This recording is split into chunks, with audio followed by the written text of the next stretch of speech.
देखिए मनी मंत्र हर शनिवार सुबह 9:30 बजे सिर्फ डीडी न्यूज पर।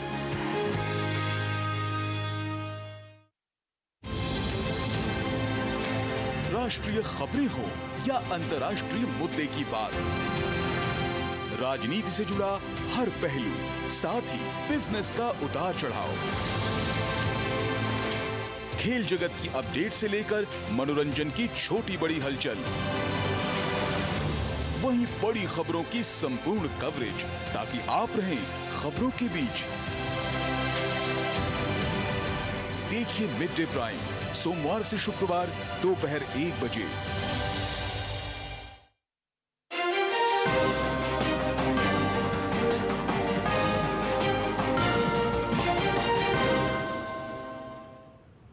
नमस्कार, डीडी न्यूज़ में आपका स्वागत है। मैं हूं चंद्रशेखर जोशी और आइए सबसे पहले आपको दिखाते हैं इस वक्त की हेडलाइंस। वक्फ संपत्तियों के प्रबंधन के लिए लोकसभा में पेश हुआ वक्फ संशोधन बिल 2025। सरकार ने कहा वक्फ के तहत गरीबों की भलाई के नहीं हुए काम। नए विधेयक से गरीबों को मिलेगा स्वास्थ्य, शिक्षा, आवास और रोजगार। विपक्ष पर मुसलमानों को गुमराह करने का लगाया आरोप। वक्फ संशोधन बिल पर चर्चा के दौरान गृह मंत्री अमित शाह की दो टूक, कहा संसद का कानून है, सबको स्वीकार करना पड़ेगा। वक्फ में किसी भी गैर मुस्लिम व्यक्ति की नहीं होगी नियुक्ति। सरकारी संपत्ति के दान पर भी रोक।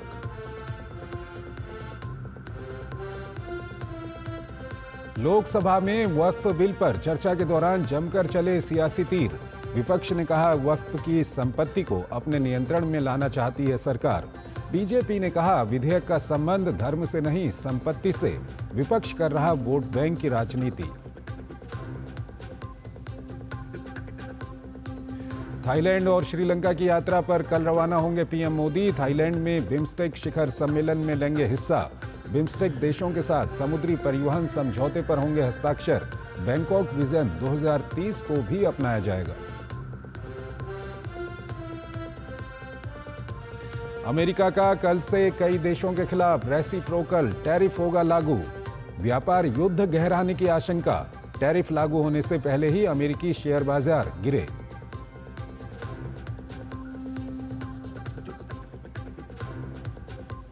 बीसीसीआई ने की टीम इंडिया के घरेलू कार्यक्रम की घोषणा। वेस्टइंडीज और दक्षिण अफ्रीका करेंगे भारत का दौरा। कैरिबियाई टीम के खिलाफ टेस्ट तो दक्षिण अफ्रीका के खिलाफ टेस्ट, वनडे और T20 सीरीज।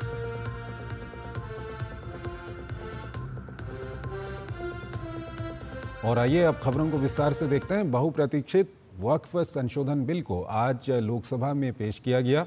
बुधवार को दोपहर 12 बजे इस बिल को लोकसभा में पेश किया गया। केंद्रीय अल्पसंख्यक कार्य मंत्री किरण रिजिजू ने बिल पेश करते हुए कहा कि ये मस्जिद या धार्मिक क्रियाकलापों से जुड़ा मामला नहीं है, ये बस एक संपत्ति के मैनेजमेंट से जुड़ा विषय है। संसद में सुबह से ही तय था कि वक्फ संशोधन विधेयक पर सत्ता पक्ष और विपक्ष में आर पार की लड़ाई होगी। सुबह से माहौल में सरगर्मी थी। लोकसभा में 12 बजे के करीब लोकसभा अध्यक्ष ओम बिरला ने केंद्रीय अल्पसंख्यक कार्य मंत्री किरण रिजिजू का नाम बिल पेश करने के लिए पुकारा। विपक्षी सांसदों ने जबरदस्त हंगामा शुरू कर दिया और बिल पेश होने पर कांग्रेस ने आपत्ति जताई। कांग्रेस सांसद केसी वेणुगोपाल ने आरोप लगाया कि सरकार कानून को जबरन थोप रही है, तो वहीं केंद्रीय गृह मंत्री अमित शाह ने कांग्रेस पर पलटवार करते हुए कहा कि आपके आग्रह पर ही जेपीसी बनी थी और बिल कैबिनेट से मंजूरी के बाद आया है। You are actually bulldozing the legislation, sir. This type of legislation bulldozing is not happened in this house, sir. Committee के जो सुझाव थे ये भारत सरकार की कैबिनेट ने स्वीकार किए और अमेंडमेंट के रूप में किरण रिजिजू जी लेकर आए। अगर कमेटी ने कोई बदलाव ही नहीं करने हैं तो ये कांग्रेस जैसी कमेटियां नहीं, हमारी लोकतांत्रिक कमेटी है मान्यवर। हमारी कमेटी चर्चा करती है, चर्चा के आधार पर विचार करती है और परिवर्तन करती है। अगर परिवर्तन को स्वीकार ही नहीं करना है तो कमेटी काहे को लिए है भाई। इसके बाद लोकसभा अध्यक्ष ने विपक्ष की सारी आपत्तियों को खारिज करते हुए किरण रिजिजू को बिल पेश करने के लिए कहा। संयुक्त समिति की किसी भी विधेयक में संशोधन करने की शक्तियां बड़ी व्यापक और विस्तृत है। समिति किसी भी विधेयक में पूर्ण रूप से संशोधन कर सकती है या उसको पूर्णतः नया प्रारूप तैयार कर सकती है तथा विधेयक के सिद्धांत में परिवर्तन किए बिना उसका पूरा नाम और संक्षिप्त नाम भी बदल सकती है। विपक्ष के हंगामे के बीच अल्पसंख्यक कार्य मंत्री किरण रिजिजू ने बिल पेश किया और कहा कि वक्फ बोर्ड बिल किसी भी मस्जिद या धार्मिक व्यवस्था के साथ छेड़छाड़ नहीं करता है। ये वक्फ की संपत्ति को पारदर्शी व्यवस्था के तहत लेकर आता है। रिजिजू ने विपक्ष पर आरोप लगाया कि वो इस विधेयक पर देश को गुमराह कर रही है। वक्फ बोर्ड का जो प्रावधान किसी मस्जिद, किसी मंदिर, किसी धार्मिक स्थल का व्यवस्था का कोई लेना देना नहीं है। ये सिंपली एक प्रॉपर्टी का मैनेजमेंट का विषय है। कोई मुसलमान अपना ज़कात देता है, फितरा देता है, उसको हम पूछने वाला कौन होते हैं? ये आपका धार्मिक भावना से जुड़े हुए चीज है, उसमें सरकार का कोई लेना देना नहीं है। लेकिन ये वक्फ प्रॉपर्टी का मामला है, लेकिन वक्फ प्रॉपर्टी का मैनेजमेंट करता है, मुतवालीज करता है। ये आपको इतना बेसिक ये फर्क जो है अगर समझ में नहीं आते या जानबूझ करके आप नहीं समझना चाहते हैं तो मेरा पास इसका कोई इलाज नहीं है। रिजिजू ने बिल के प्रावधानों के बारे में विस्तार से बताया और कहा कि वक्फ बोर्ड की संपत्ति को वही क्लेम कर सकता है जो कम से कम 5 साल इस्लाम धर्म का पालन करता हो। वक्फ बोर्ड में शिया, सुन्नी, बोहरा, अगाह, गैर मुस्लिम और महिलाएं अनिवार्य रूप से शामिल होंगी। कुल 22 सदस्यीय वक्फ बोर्ड समिति में 4 से ज्यादा गैर मुस्लिम सदस्य नहीं होंगे। वक्फ बोर्ड में 3 सांसद सदस्य होंगे जो किसी भी धर्म के हो सकते हैं। बोर्ड में कम से कम 2 महिला सदस्य अनिवार्य रूप से शामिल होंगी। वक्फ बोर्ड की विवादित संपत्तियों का निराकरण इस बिल के माध्यम से होगा। रिजिजू ने साफ किया कि जो वक्फ संपत्तियां रजिस्टर्ड हो चुकी हैं, वो संपत्तियां प्रभावित नहीं होंगी। रिजिजू ने इस मामले में कांग्रेस की पुरानी सरकार पर हमला बोला और कहा कि अगर सरकार ये बिल नहीं लाती तो देश की संसद भी वक्फ की होती। ये संशोधन लेके नहीं आते तो जिस सदन में हम बैठे हैं, ये पार्लियामेंट बिल्डिंग, इसको भी क्लेम किया जा रहा था। एयरपोर्ट, बसंत विहार, और अगर नरेंद्र मोदी जी का सरकार नहीं आते, अगर यूपीए का सरकार कंटिन्यू रहता तो क्या क्या बिल्डिंग को डी नोटिफाई किया जाना था। 123 प्रॉपर्टी को तो डी नोटिफाई किया। किरण रिजिजू ने पूरे विस्तार से विधेयक की जानकारी दी। उन्होंने कहा कि देश में इतनी वक्फ प्रॉपर्टी है तो इसे बेकार में पड़ा नहीं रहने देंगे। गरीब और बाकी मुसलमानों के लिए इसका इस्तेमाल किया ही जाना चाहिए। यानी सरकार की मंशा विधेयक के जरिए गरीब मुसलमानों का कल्याण करना है। पार्लियामेंट टीम के साथ bureau report, TG news. Lok Sabha में वक्फ संशोधन विधेयक 2025 पर चर्चा के दौरान केंद्रीय गृह मंत्री अमित शाह ने कहा, वक्फ का आशय अपनी मर्जी से संपत्ति को दान करने से है। केंद्रीय गृह मंत्री ने कहा कि वक्फ के नाम पर हम सरकारी जमीन का दान नहीं कर सकते। वक्फ एक प्रकार का चैरिटेबल एंडोनमेंट है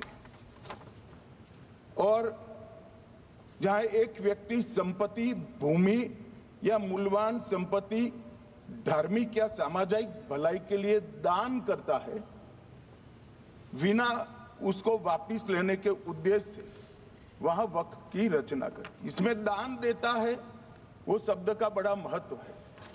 दान उस चीज का ही कर्ज किया जा सकता है जो हमारा है। सरकारी संपत्ति का दान मैं नहीं कर सकता मान्यवर, किसी और की संपत्ति का दान मैं नहीं कर सकता। दान उसी चीज का किया जाता है जो हमारा है। अमित शाह ने कहा कि वक्फ में एक भी गैर मुस्लिम व्यक्ति को शामिल नहीं किया जाएगा। इस कानून में ऐसा कोई प्रावधान नहीं है। केंद्रीय गृह मंत्री ने कहा कि गैर मुस्लिम सदस्य केवल वक्फ को दान में मिली संपत्ति का प्रबंधन और नियमन का कार्य करेंगे।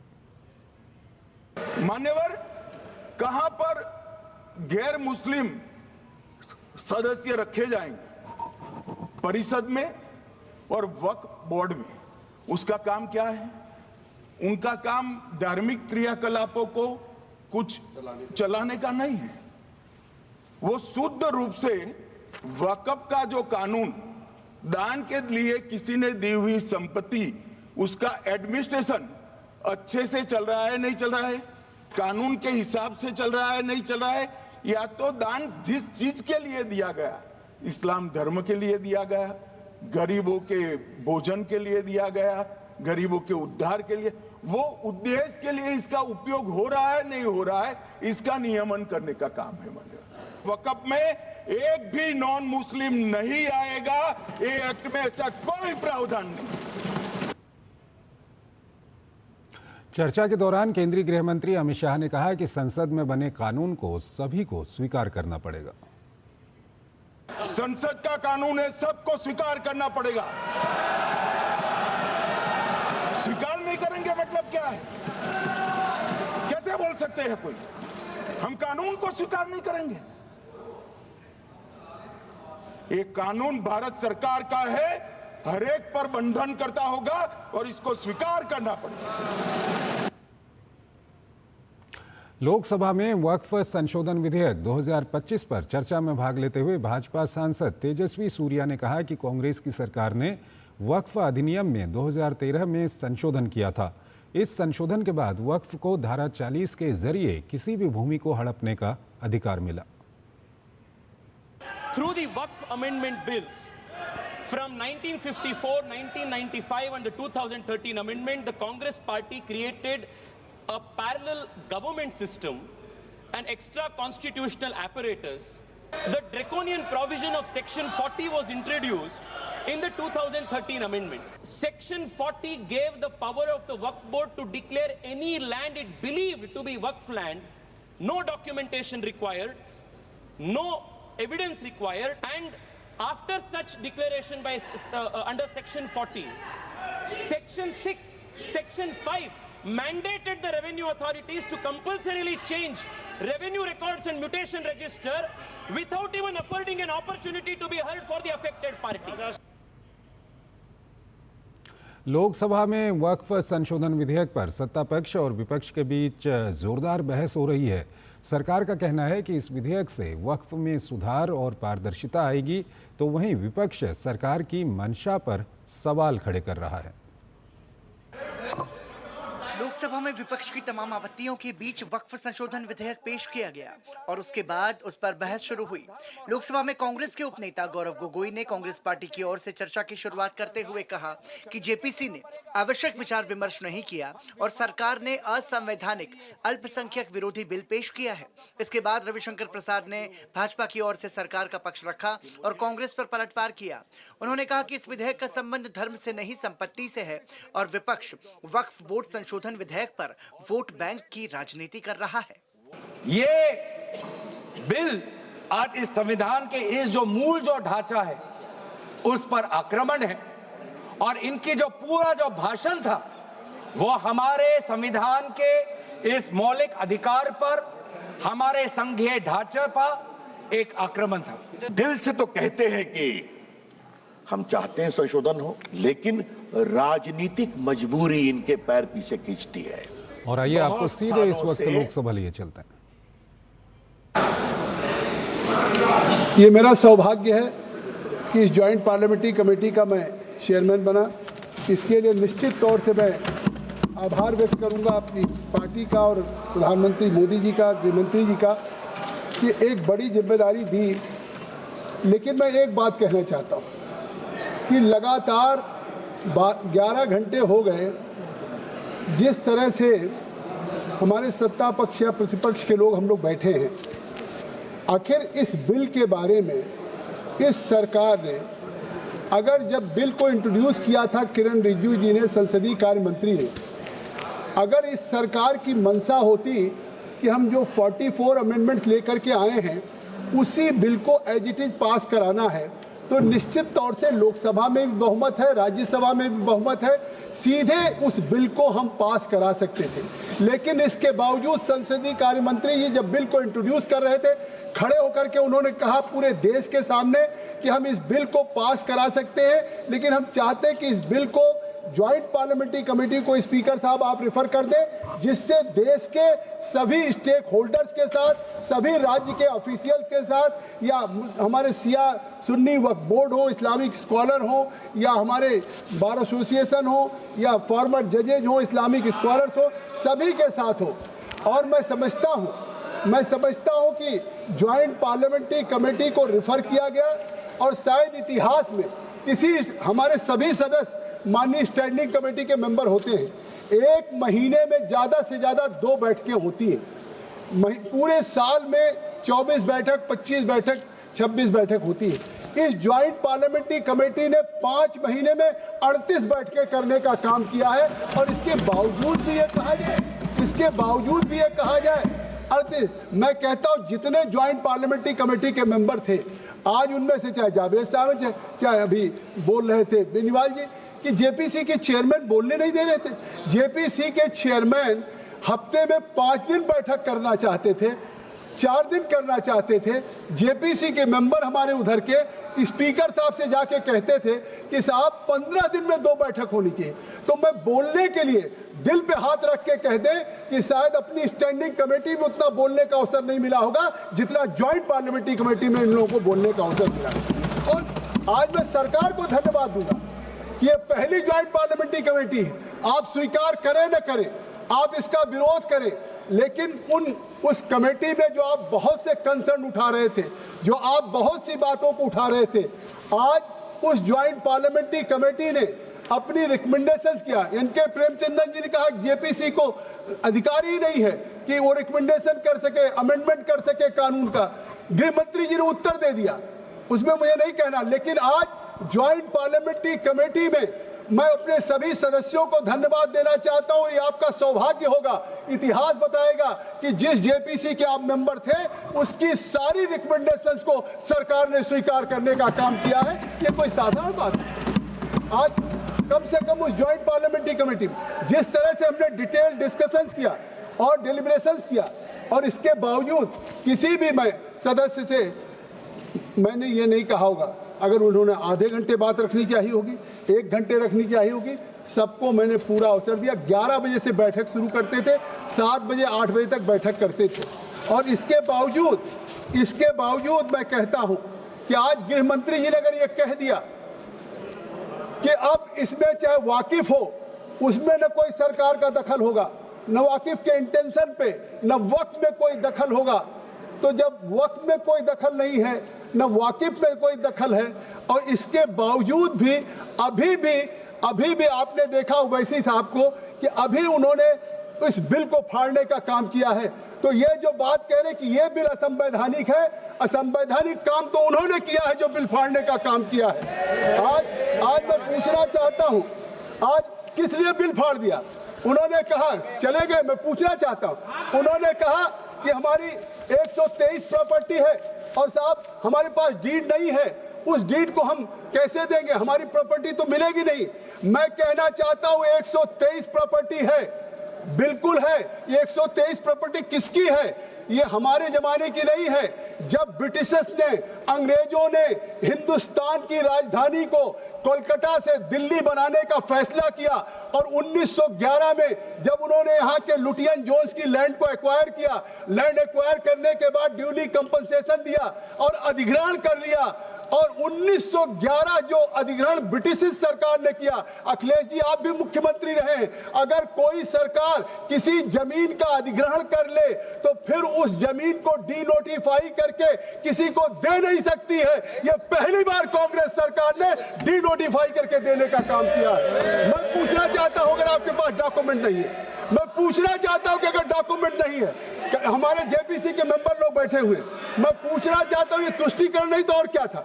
1911 की जो ब्रिटिशर्स ने जमीन लिया, बैठ जाइए लाल जी, सुन लीजिए पूरी बात, आपको स्पष्ट हो जाएगा। 1911 में जो जमीन अंग्रेजों ने, ब्रिटिशर्स ने एक्वायर किया राजधानी के लिए, 1911 के बाद 1970 में दिल्ली के वक्फ बोर्ड ने कहा जो 1911 की ब्रिटिशर्स की जमीन एक्वायर थी कि ये वक्फ बोर्ड की है।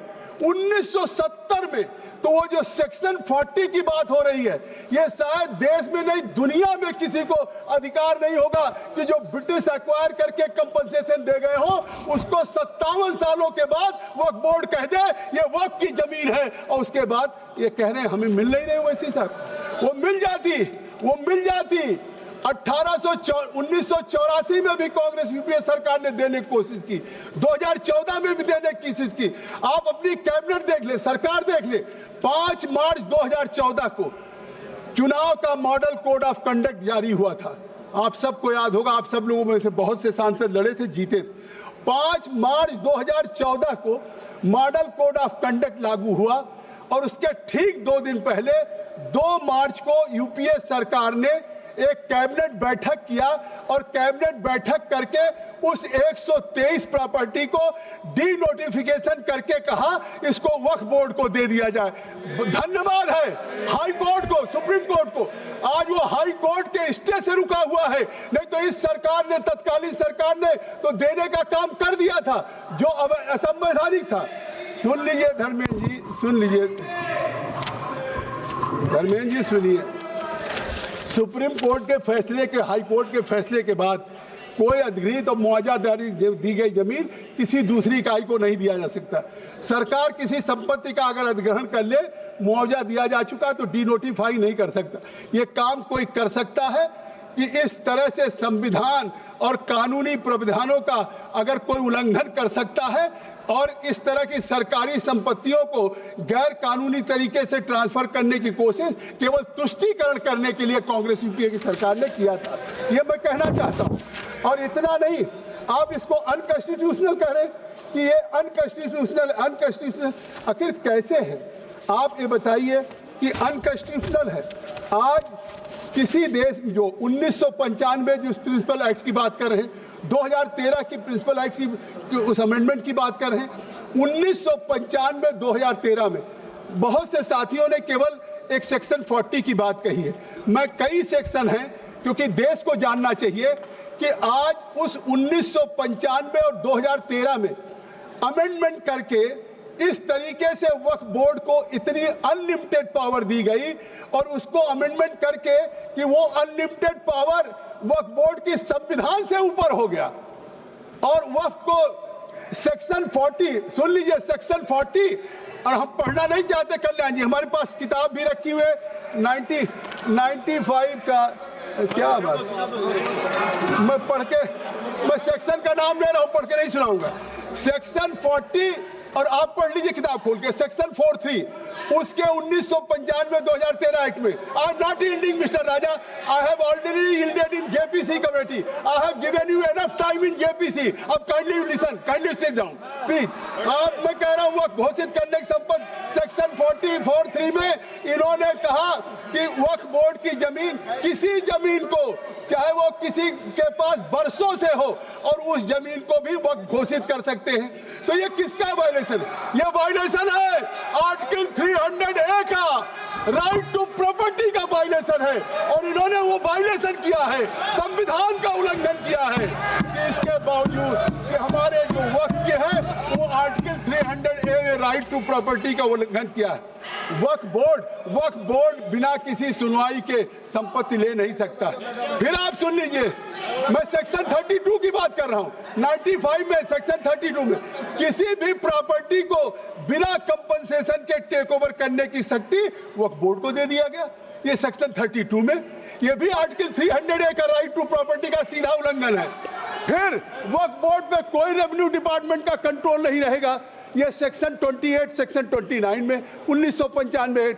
अब मतलब वक्फ की जो संपत्तियां होंगी वो उन संपत्तियों पे न रेवेन्यू डिपार्टमेंट का न कोई सरकारी संस्था का नियंत्रण रहेगा। इस तरह की असीमित पावर दे दिया। फिर सेक्शन 51 और 52 में उन्होंने कहा कि जब चाहे सरकार वक्फ संपत्तियों को डिनोटिफाई कर सकता है।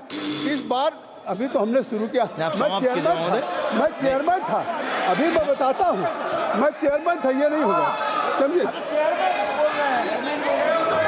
और सेक्शन सुनिए गंभीर, अरे सुनिए, और ये कहा सेक्शन 6 और 7 में amendment, Kalyan Banerjee candidate take seat.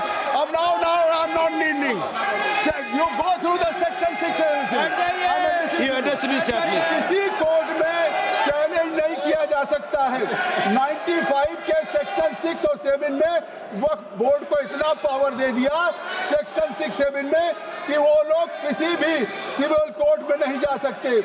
आज का दिन ऐतिहासिक होगा, जब भी वक्फ की चर्चा होगी तो याद किया जाएगा कि राइट टू अपील किसी ने दिया था, तो नरेंद्र मोदी की सरकार ने दिया था। ये अधिकार है। वो रिवीजन की बात करते हैं, रिव्यू की बात करते हैं, गृह मंत्री जी ने जैसे कहा रिट की बात करते हैं, लेकिन अपील का अधिकार जो मौलिक अधिकार होता है वो इस सरकार ने पहली बार देने का काम किया है कि कोई व्यक्ति हाई कोर्ट तक जा सकता है। सुप्रीम।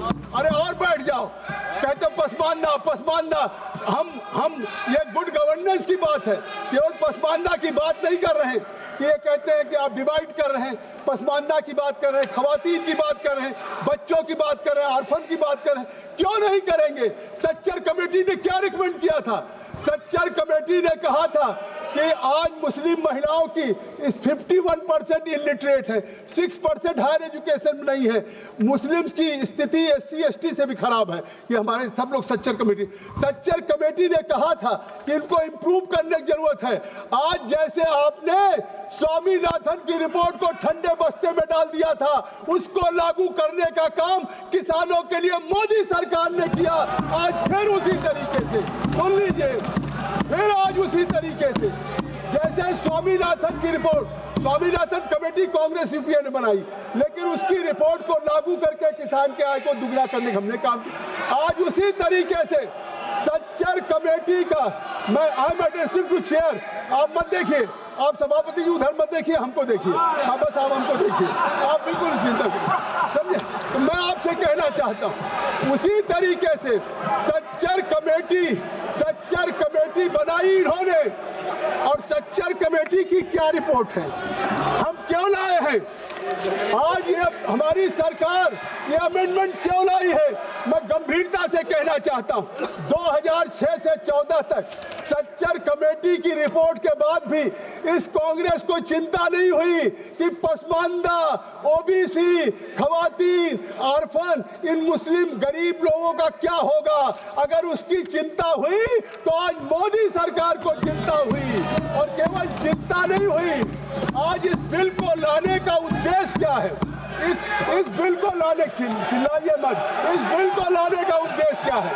इस बिल को लाने का उद्देश्य सच्चर कमेटी जो 2006 की रिपोर्ट थी उसके साथ, सच्चर के साथ नहीं, हमने सच्चर कमेटी की रिपोर्ट लिया, फिर नेशनल सैंपल सर्वे NSSO की रिपोर्ट है, फिर ऑल इंडिया हायर एजुकेशन सर्वे की रिपोर्ट है, फिर नेशनल फैमिली हेल्थ सर्वे की रिपोर्ट, कुछ ज्ञान बढ़ा लो, अपना ज्ञान बढ़ाओ। नेशनल फैमिली हेल्थ सर्वे की रिपोर्ट है, NFHS 2019-21, ये सारी रिपोर्ट के आधार पे ये मोदी सरकार के तीसरे कार्यकाल, अरे 2 मिनट सुनिए, मोदी सरकार के तीसरे कार्यकाल का सबसे महत्वपूर्ण विधेयक है ये संशोधन का, जिसमें कि आज उन पसमानदा को होगा। मैं आपसे कहना चाहता हूं कि आज ये जो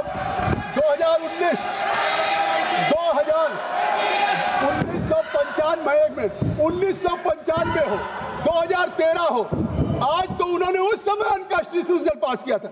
मैं बता दूं कि 1995-2013 में इन्होंने आर्टिकल 14 का उल्लंघन किया, आर्टिकल 15 का उल्लंघन किया, आर्टिकल 19 का किया, आर्टिकल 21 का किया, आर्टिकल 300A का किया। उस समय संविधान के इसका उल्लंघन करके और फिर भी उन्होंने 95 और 2013 को चुनाव के लिए अमेंडमेंट किया। मैं एक बात कह देना चाहता हूं कि आज क्यों वक्त संपत्तियों को विशेषाधिकार दिया जाएगा। मैं आज कहना चाहता हूं हमेशा याद किया जाएगा, ये याद किया जाएगा कि अगर वक्फ बोर्ड में पसमानदा आए, OBC आई, कारण महिलाएं पहले से थी, आज तक कैलकुलेट कर लीजिए केवल 8 महिलाएं आई आज तक, जब से 95 बना, और अब मैंडेट हो गया कि हर वक्फ बोर्ड में 2 होंगी महिलाएं और हर काउंसिल में हमारी 2 महिलाएं होंगी, और ये मैंडेट है। और आर्टिकल 14 का उल्लंघन कैसे है मैं बता दूं, वक्फ संपत्तियों को विशेषाधिकार दे दिया गया। अन्य धार्मिक संस्थान जैसे हमारे तेजस्वी कह रहे थे कि हम मंदिर को नहीं दे सकते, चर्च को नहीं दे सकते, गुरुद्वारे को नहीं दे सकते, जैन को नहीं दे सकते, केवल वक्फ को विरोध। ये आर्टिकल 14 का इनका 95-2013 का था कि सरकारी भूमि पर वक्फ बोर्ड स्वतः दावा कर सकता था, अन्य धर्म को सुरक्षा नहीं थी। फिर आर्टिकल 15 धर्म के आधार पर भेदभाव करने केवल बात, अभी स्पीकर साहब को 5 मिनट देंगे ना, आप चले जाइए, स्पीकर साहब 5 मिनट देंगे। स्पीकर साहब बहुत ही very kind enough to me, speaker साहब बहुत मेहरबान रहते। तो मैं अभी शुरू कर रहा था आपके आने पे कि आज ये जो 1995 और 2013 है वो अनकॉन्स्टिट्यूशनल था।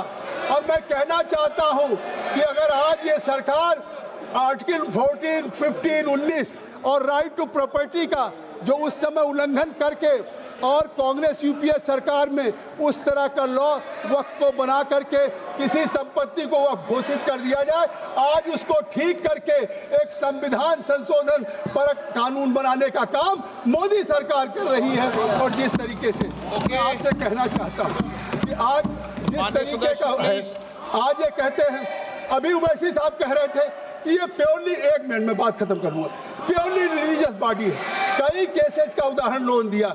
मैं कहना चाहता हूं सच्चर कमेटी की क्या सिफारिश है? क्या सच्चर कमेटी जिसकी दुहाई, मैं एक बात है, सच्चर कमेटी ने कहा था, सच्चर कमेटी की संस्तुति है कि वक्फ बोर्ड में नॉन मुस्लिम रखे जाए, वो हम सच्चर कमेटी की रिपोर्ट को लागू करने का काम करें। ये सच्चर कमेटी की रिपोर्ट है कि आज पसमानदा हो, गरीब हो, आपको क्या मालूम है? तो आज हम सच्चर कमेटी की उस रिपोर्ट को लागू कर रहे हैं। उसकी आय को शिक्षा, स्वास्थ्य, रोजगार के लिए वक्फ बोर्ड के भ्रष्टाचार के सब गृह मंत्री जी कह चुके हैं। लेकिन मैं आज कहना चाहता हूं कि आखिर वक्फ बोर्ड का फायदा क्या है? 2019-20 में वामसी पोर्टल से कह रहा हूं कि उस समय 166 करोड़ था और आज घट के 14 करोड़ 9.92 लाख। आज वक्फ बोर्ड तनख्वाह नहीं दे सकती है। तो अगर सीएजी के द्वारा नियुक्त किए हुए अगर ऑडिट होगा तो उसका फायदा किसको मिलेगा? गरीब मुसलमानों को मिलेगा, आम मुसलमानों को मिलेगा, पसमानदा को मिलेगा। इसलिए मैं कहना चाहता हूं और इसलिए मैं कहना चाहता हूं कि आज जिस तरीके से हमारा ये हुआ है, मैं धन्यवाद दूंगा कि हमारी सरकार ने इस वक्फ की कमेटी की मेहनत से 6 महीने में जो रिपोर्ट दिया, उस रिपोर्ट को लागू करके एक नए सुशासन में आज भारत में इस लागू करके देश के पसमानदा आम गरीबों को फायदा। बहुत बहुत माननीय मंत्री जी।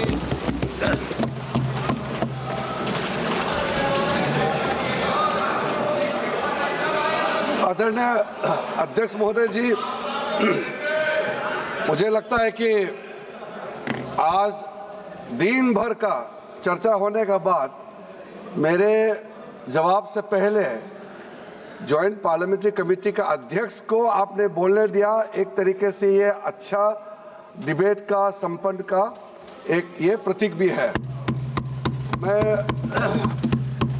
पूरे जॉइंट पार्लियामेंट्री कमेटी में मेंबर्स के साथ साथ आज जितने भी मेंबर्स ने पार्टिसिपेट किए हैं, सब लोग ने अपने अपने तर्क रखे हैं, पक्ष में विपक्ष में सब ने रखे हैं। मैं सबको सबसे पहले मेरे तरफ से धन्यवाद देना चाहता हूं।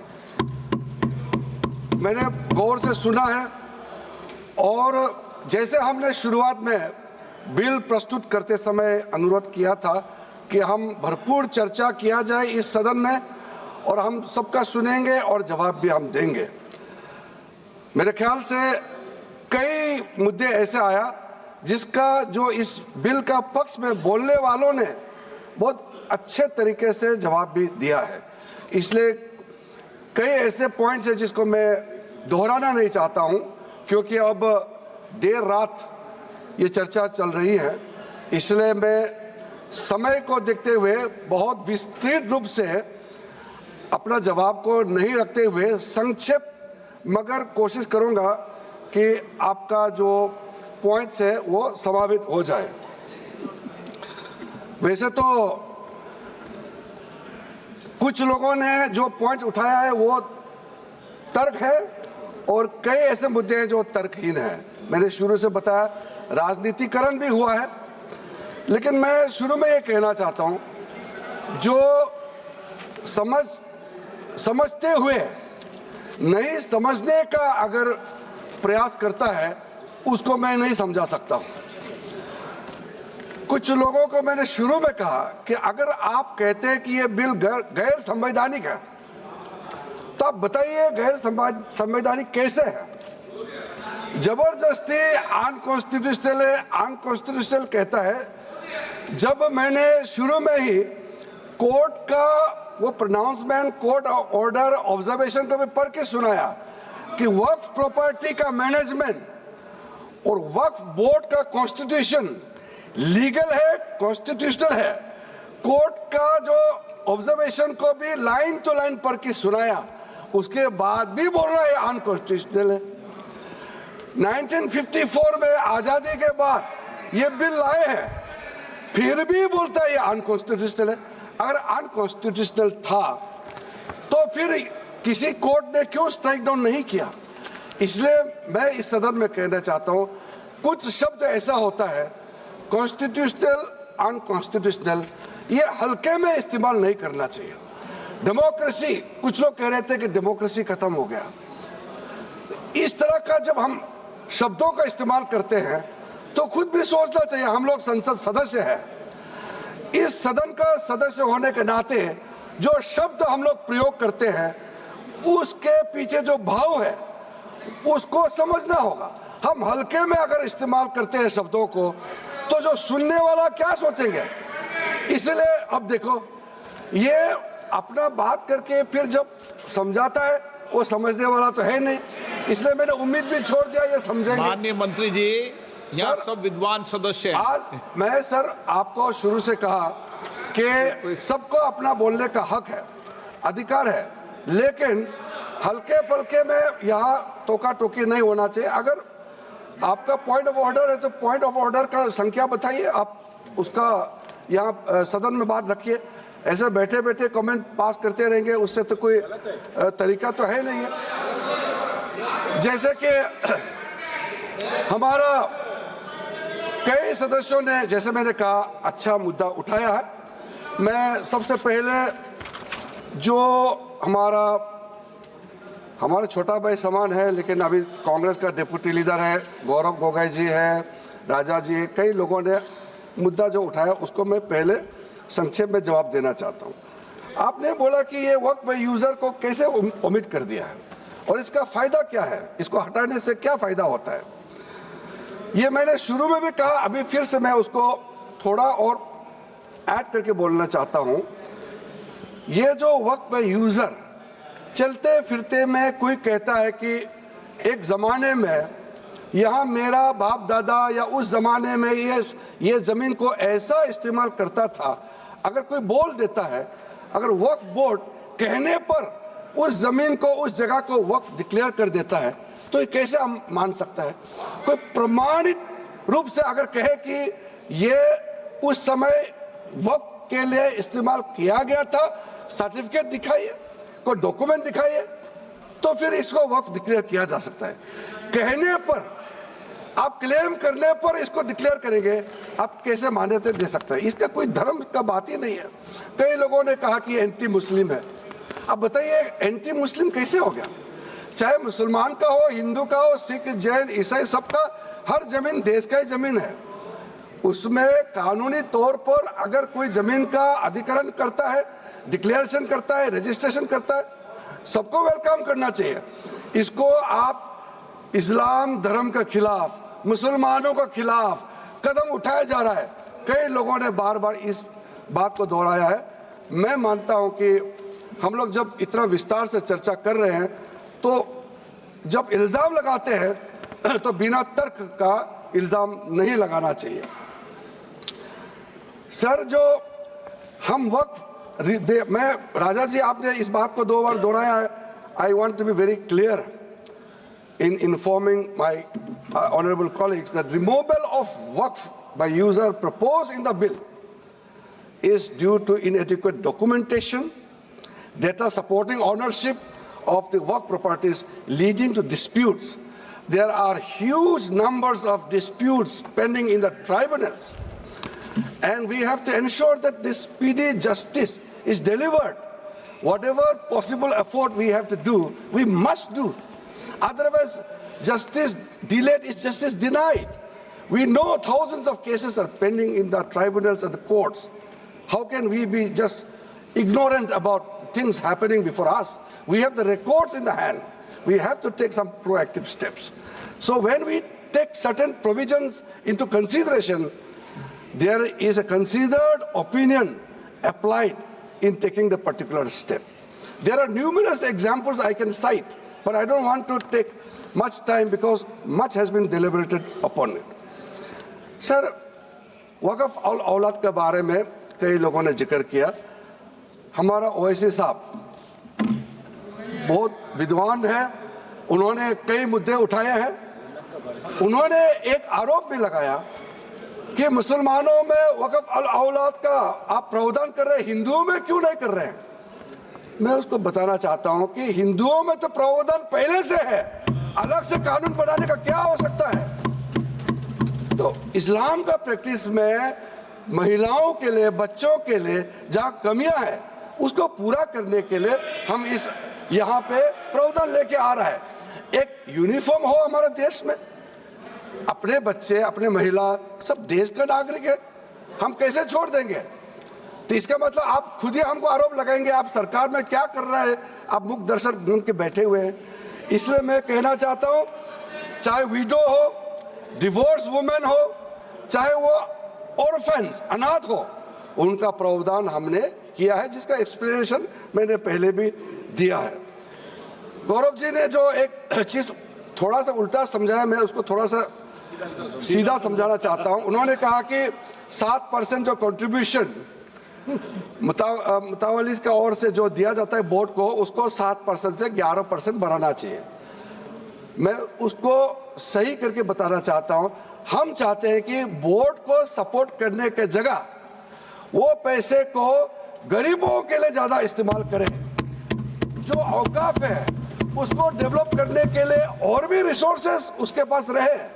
हम तो चाहते हैं कि वेलफेयर के लिए काम हो, तो उसका प्रावधान को बढ़ाने का किया है। तो मैं ये करेक्शन के तौर पर आपको कहना चाहता हूं। कलेक्टर के बारे में ऐसा कहा गया कि कलेक्टर जो है बहुत बड़ा एक ऐसा ये पोजीशन, ऐसा कुर्सी है जो सिर्फ हम लोगों को नुकसान करने के लिए बैठा है, और कलेक्टर पोजीशन को विश्वास नहीं करना चाहिए। इतने सालों से कलेक्टर का जो बेसिक जॉब होता है वो रेवेन्यू, प्रशासन और बाकी जो डिस्ट्रिक्ट में व्यवस्था के लिए कलेक्टर होता है। डिस्ट्रिक्ट कलेक्टर होता है, डिप्टी कमिश्नर कहा जाता है, कहीं कहीं डिस्ट्रिक्ट कलेक्टर कहा जाता है। वो बेसिकली डिस्ट्रिक्ट में वेलफेयर ऑफिसर होता है। अगर हम कह दें कि हम कलेक्टर को विश्वास ही नहीं करेंगे, आप सोच के देखिए फिर हम विश्वास किसको करें। तो इसलिए कलेक्टर जो है किसी पार्टी का नहीं होता है। कलेक्टर एक ड्यूटी बाउंड ऑफिसर होता है और जिम्मेदारी के साथ वो अपना ड्यूटी निभाता है।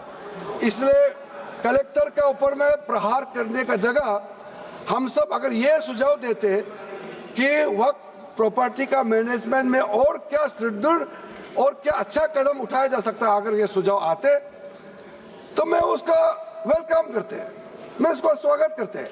लेकिन अब कलेक्टर के बारे में आप लोगों ने एकदम इतना अविश्वास मत किया है, तो मैं इसलिए कह रहा हूं कि ऐसा किसी अधिकारी के ऊपर में नहीं करना चाहिए। और कोई भी अधिकारी गलत काम करता है तो उसका तो अपना उसका डिसिप्लिनरी एक्ट अलग होता है, प्रावधान होता है। सर, जो अपील का प्रावधान किया है उसका थोड़ा डीपली आप समझना होगा। उन्होंने कहा कि पहले भी प्रावधान था, कई मेंबरों ने कहा। सर, रिट और सूट का अंतर को समझना होगा। जो रिट पिटीशन होता है वो कितना रेस्ट्रिक्टिव होता है और उसमें वो डिस्क्रिशनरी होता है। सर, उसमें आपको कोई अपना हक है, अपना अधिकार हिसाब से आप जा नहीं सकता है, उसका बहुत सीमित उसमें विंडो खुला होता है। लेकिन जब सूट होता है वो आपका अधिकार होता है। आप जब भी जाकर के आप सिविल कोर्ट में जाकर के कोई भी प्रॉपर्टी का मैटर होता है वो सिविल कोर्ट में जाता है, उसका आप इस्तेमाल कर सकते हैं अधिकार के तौर पर। लिमिटेशन के बारे में कहा गया है। लिमिटेशन के बारे में मेरा जो जितने भी हमारे जो साथियों ने कहा है, आपको मैं कहना चाहता हूं, हमारा लॉ ऑफ लिमिटेशन जो क्यों हमने इसमें अप्लाई किया है, किसी ने कहा है कि लिमिटेशन जो है यहाँ में बाकी जगह में भी है, बाकी जगह में भी है, और यहाँ कंपेयर करने का कोशिश किया, मैं उसको बताना चाहता हूँ। आपने जो एग्जाम्पल दिया कि लॉ ऑफ लिमिटेशन यहाँ क्यों लगाया और हिंदुओं में क्यों नहीं लगाया, रामलला का एग्जाम्पल दे करके मैं बताना चाहता, आप समझ जाएगा। रामलला का वहाँ में लॉ ऑफ लिमिटेशन लगाया क्योंकि रामलला माइनर है और उसी हिसाब से उसमें लॉ ऑफ लिमिटेशन का वहाँ एप्लीकेशन हुआ है। और यहाँ हम आपको कहना चाहते हैं कि अगर हम लॉ ऑफ लिमिटेशन लगा करके किसी भी चीज़ का संरक्षण कर सकते हैं या उसको डिस्पोजल में हम ज़्यादा स्पीड से मदद कर सकता है तो अप्लाई करना चाहिए। अगर लॉ ऑफ लिमिटेशन हम हटा देंगे, जहाँ जरूरत है वहाँ से हटा देंगे और अब बरसों तो किसी भी चीज़ का मर्जी से क्लेम कर सकता है, तो आप सोच के देखिए ऑलरेडी इतना केसेस पेंडिंग है, उसमें कितना और बढ़ोतरी होगा। आप नहीं चाहता है क्या केस का डिस्पोजल जल्दी हो? तो ये सारा चीज़ जो है आप लोग अलग अलग कई लोगों ने समर्थन किया है लेकिन बहुत सारा लोगों ने नहीं किया। सर, गृह मंत्री जी ने जो स्पष्टीकरण देने के बाद भी फिर से 2-3 मेंबर ने ये चीज को उठाया। मैंने सोचा इतना खूबसूरत से एक्सप्लेन किया माननीय गृह मंत्री जी ने, तब तक तो ये मैटर सेटल हो गया मैंने सोचा है, लेकिन फिर से उठाया गया है। देखिए सर, ये जो वक्फ और वक्फ बोर्ड, इसका अंतर को फिर से जो गृह मंत्री जी बताया, मैं उसको फिर से दोहराता हूं। आप कहते हैं कि ये मुसलमानों का मामला है और धार्मिक मामलों में गैर मुसलमान कैसे आ जाते हैं। ये कोर्ट का ऑर्डर भी आपको पढ़ के सुनाया, एक्सप्लेनेशन भी किया, इलस्ट्रेशन भी दिया, फिर भी आप समझने के लिए तैयार नहीं है। वक्फ प्रॉपर्टी जो वाकिफ होता है वो मुसलमान ही होता है, वही क्रिएट करता है। औकाफ को कौन चलाता है? उसका मुतावली चलाता है, वो मुस्लिम ही होता है। यहाँ में गैर मुसलमान वक्फ प्रॉपर्टी को मैनेज करने के लिए आने का संभावना कहाँ है, वो बताइए। जबरदस्ती बोलता है कि नॉन मुस्लिम वक्फ प्रॉपर्टी और मुस्लिम का रिलीजियस अफेयर्स में क्यों हस्तक्षेप कर रहा है। हम बार बार बोल रहे हैं कि नहीं है, फिर भी आप बोल रहे हैं। सर, मैं इसका इलाज नहीं कर सकता हूँ। सच्चाई को मानने के लिए वो तैयार नहीं है, मैं किस भाषा में समझाऊं सर। मैं तो परेशान हो गया कि गृह मंत्री जी इतना समझाने के बाद ये मैटर नहीं उठना चाहिए। सर, मैंने बहुत ध्यान से सबका बात सुना है। ये एक एक पॉइंट में जवाब दूंगा तो बहुत लंबा हो जाएगा, लेकिन एक डिटेल में आपको जरूर बताना चाहता हूं। जो टोटल वक्फ प्रॉपर्टी हमारा पोर्टल में है, मैं उसका जिक्र सदन के सामने में शेयर करना चाहता हूं। चैरिटेबल पर्पस के लिए हम लोग कहते हैं, कैसे इस्तेमाल हुआ है, कितना हुआ है, आप खुद सुन लीजिए। हमारा देश में हमारा वामसी पोर्टल का हिसाब से टोटल स्कूल कितना है? 1389 एकड़, उसमें 0.037% वेलफेयर के लिए इस्तेमाल किया गया है। मदरसा कितना है? 1,85,756 एकड़ है और इसमें वेलफेयर के परसेंटेज कितना है? 4.9%। मुसाफिर खाना कितना हमारा देश में? 4,710 एकड़, कितना परसेंटेज वेलफेयर के लिए इस्तेमाल किया गया है? 0.12%। ये चैरिटेबल का मैंने बताया। और कमर्शियल का कितना प्रॉपर्टी है और वेलफेयर के लिए कितना इस्तेमाल करता है? एग्रीकल्चर लैंड 6,27,692 एकर्स, सिर्फ 16.7% ही वेलफेयर के लिए इस्तेमाल किया जाता है। टोटल बिल्डिंग 5,994 एकर्स, सिर्फ 0.1% इस्तेमाल किया जाता है। इसी प्रकार से घर है, ऑर्चार्ड है, प्लॉट है, फिशिंग पॉन्ड है, दुकानें हैं, कई ऐसे प्रॉपर्टी जिसका परसेंटेज 1% से भी कम वेलफेयर के लिए इस्तेमाल किया जाता है। और रिलीजियस जगह जो है, जैसे ईदगाह है, 2,85,256 एकड़ है, 7.6% ही वेलफेयर के लिए इस्तेमाल किया जाता है। वैसे इमामबाड़ा और चौकी करबला जो है, मोस्क, तकिया जो मज़ार या दरगाह होते हैं, ग्रेवयार्ड जो कब्रिस्तान कहते हैं, सबका हमने जो देखा है वेलफेयर के लिए इस्तेमाल का परसेंटेज 1% से भी कम है और 1% से ज़्यादा है तो बहुत कम है। इसलिए मैं डेटा में नहीं जाते हुए, क्योंकि डेटा देने का इतना ज़्यादा डेटा है, आप लोग डेटा सुन सुन के बोर हो जाएंगे, लेकिन मेरा जो समापन भाषण में आपने जो पॉलिटिकल इशू उठाया है उसके ओर ले जाते हुए मैं समापन करना चाहता हूँ। आप लोग बार बार ये कहता है कि ये हमारा सरकार जो है मुसलमानों का खिलाफ कदम उठाया जा रहा है। आप बार बार ये कह रहे हैं कि स्पेसिफिक हमारा देश में मुस्लिम को डिवाइड किया जा रहा है, ये आपने कहा। आप थोड़ा सोच के देखिए, आपने जितना जो उस समय पुराने प्रावधान के मुताबिक सुन्नी बोर्ड अलग, शिया बोर्ड अलग और बाकी मुसलमानों का बोर्ड अलग अलग होना चाहिए, ये आपने किया है। हम कर रहे हैं कि हर एक बोर्ड में जितना मुस्लिम सेक्ट है सब मिलजुल के एक साथ उसमें बैठना चाहिए। तो मुस्लिम को डिवाइड आप कर रहे हैं कि हम कर रहे हैं? हम तो सारा मुसलमान को यूनिफाई कर रहे हैं, डिवाइड तो आप कर रहे हैं अलग अलग करके। और आप इल्जाम लगाते हो हमको मुसलमानों को डिवाइड करने का बिना तर्क का। सर, हमने पहले भी थोड़ा सा आपको आगाह किया था, विशेष करके केरला के एमपीज को मैंने कहा था, वैसे तो सबके लिए है, लेकिन केरला के हमारा एमपी साथियों ने बार बार कहा।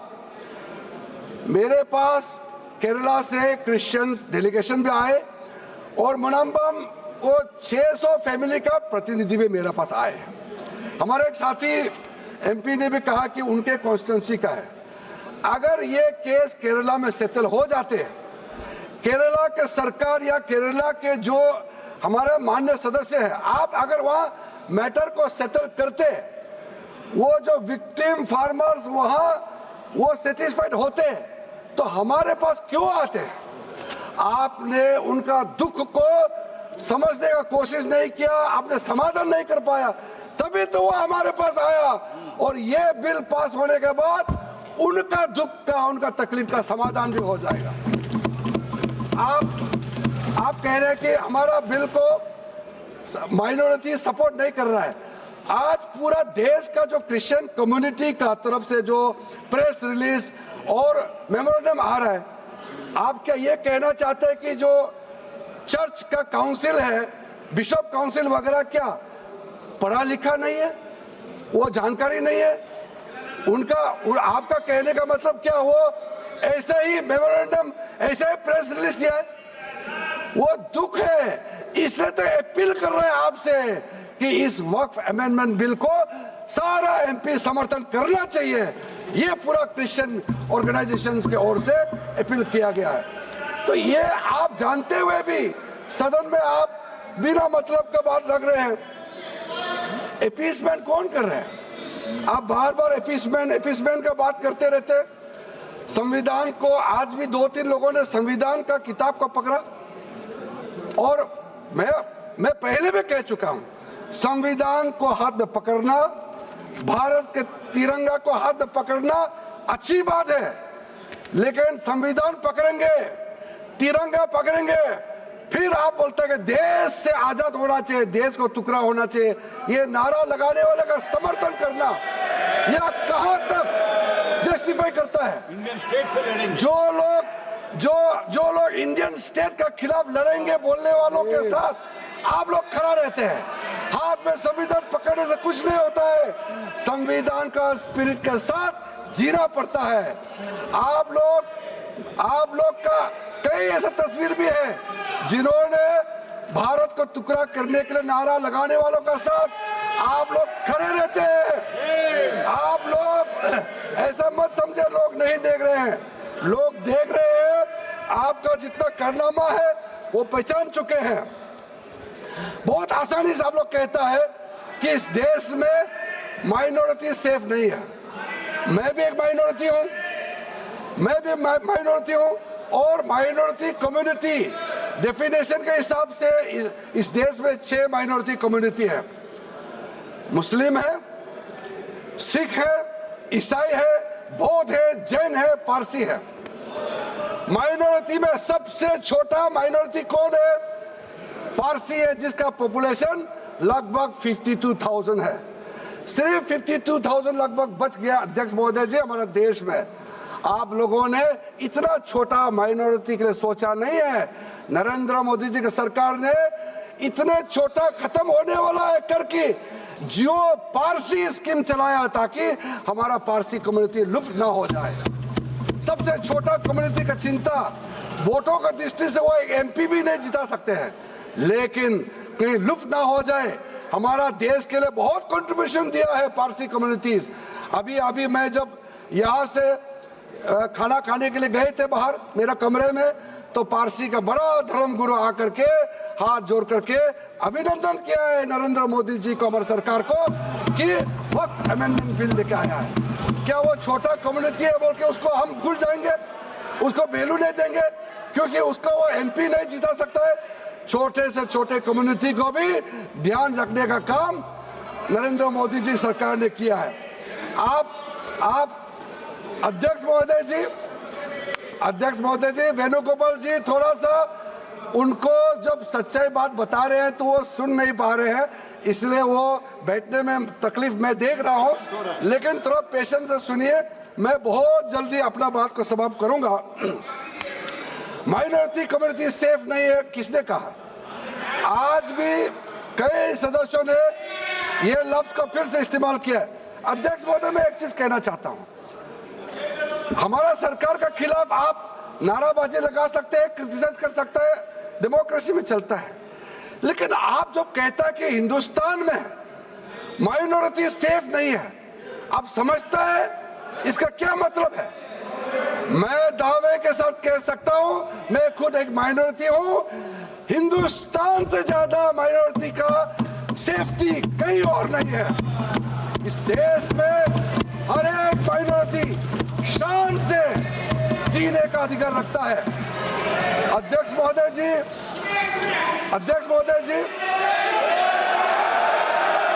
कोई मतलब नहीं है। अध्यक्ष महोदय जी, आपको मैं छोटा सा उदाहरण देना चाहता हूं।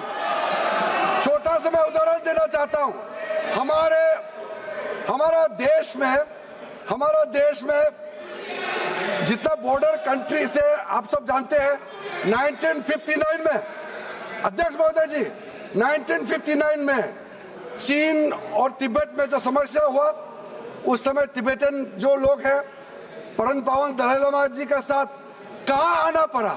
हमारा देश में आया और शरण लेकर के यहाँ बैठा हुआ है। म्यांमार में डेमोक्रेसी को लेकर के समस्या जब खड़ा हुआ, वहाँ के सारा रिफ्यूजी कहाँ आया? हिंदुस्तान में, भारत में आकर के हमारे यहाँ रिफ्यूज लिया है। बांग्लादेश में वहाँ माइनॉरिटी कम्युनिटी का खिलाफ में रिलीजियस परसिक्यूशन हुआ, वो कहाँ आए? रिफ्यूजी बन करके भारत में आया है। पाकिस्तान में, अफगानिस्तान में जब माइनॉरिटी सिख हो, क्रिश्चियन हो, हिंदू हो, बौद्ध हो, जब वहाँ रिलीजियस परसिक्यूशन हुआ, वो कहाँ आए? वो हमारा देश में आया है। अध्यक्ष महोदय, श्रीलंका तमिल का साथ जब समस्या हुआ, श्रीलंका तमिल भारत में आए हैं। तो आप कैसे कह सकते हैं कि भारत में माइनॉरिटी सेफ नहीं है? ये बहुत गलत बात जो आप लोग कह रहे हैं। आपको आने वाला पीढ़ी भी माफ नहीं करेगा। अपना देश को गाली देना, अपना देश को बदनाम करना, ये आप सदन में रिकॉर्ड में कहा है।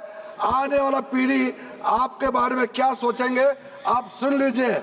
और कहता है कि सेकुलर के बारे में कई लोगों ने कहा है, जब हमारा देश, भारत देश का विभाजन हुआ तो भारत देश तो सेकुलर रह गया, हमारा देश से जो अलग हुए वो सेकुलर नहीं हुआ। क्यों अध्यक्ष महोदय? ये तो जानना जरूरी है और इस सदन में मुझे कहना चाहिए। इस देश में भारत देश सेकुलर इसलिए है कि भारत देश में मेजॉरिटी लोग सेकुलर सोचते हैं। मेजॉरिटी सेकुलर सोचते हैं तभी तो ये देश सेकुलर है। बांग्लादेश और पाकिस्तान में सेकुलर क्यों नहीं है? किसके वजह से सेकुलर है? उसको कम से कम एक्नॉलेज तो करना चाहिए। इसलिए सेकुलरिज्म को लेकर के ये लोग बार बार सेकुलर सेकुलर कहते।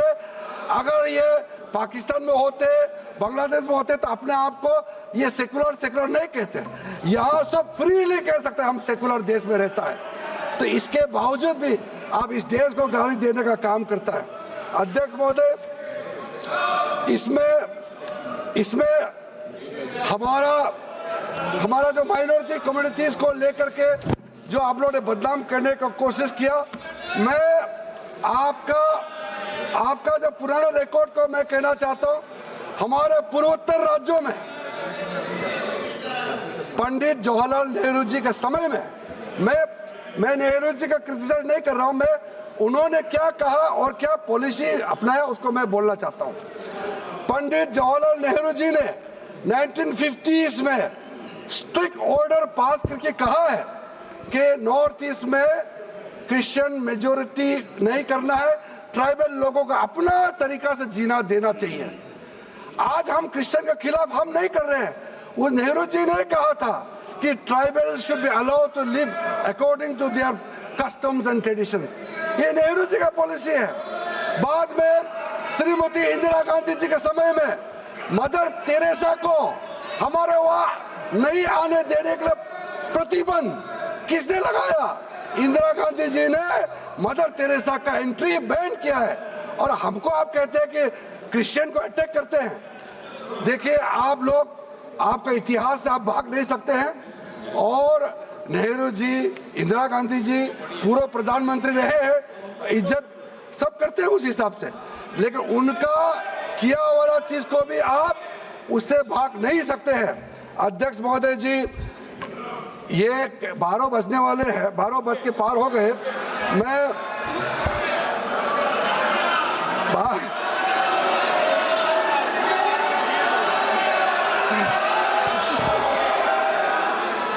हमारे लिए 12 नहीं बजा, ऑपोजिशन पार्टी का 12 बज गया है।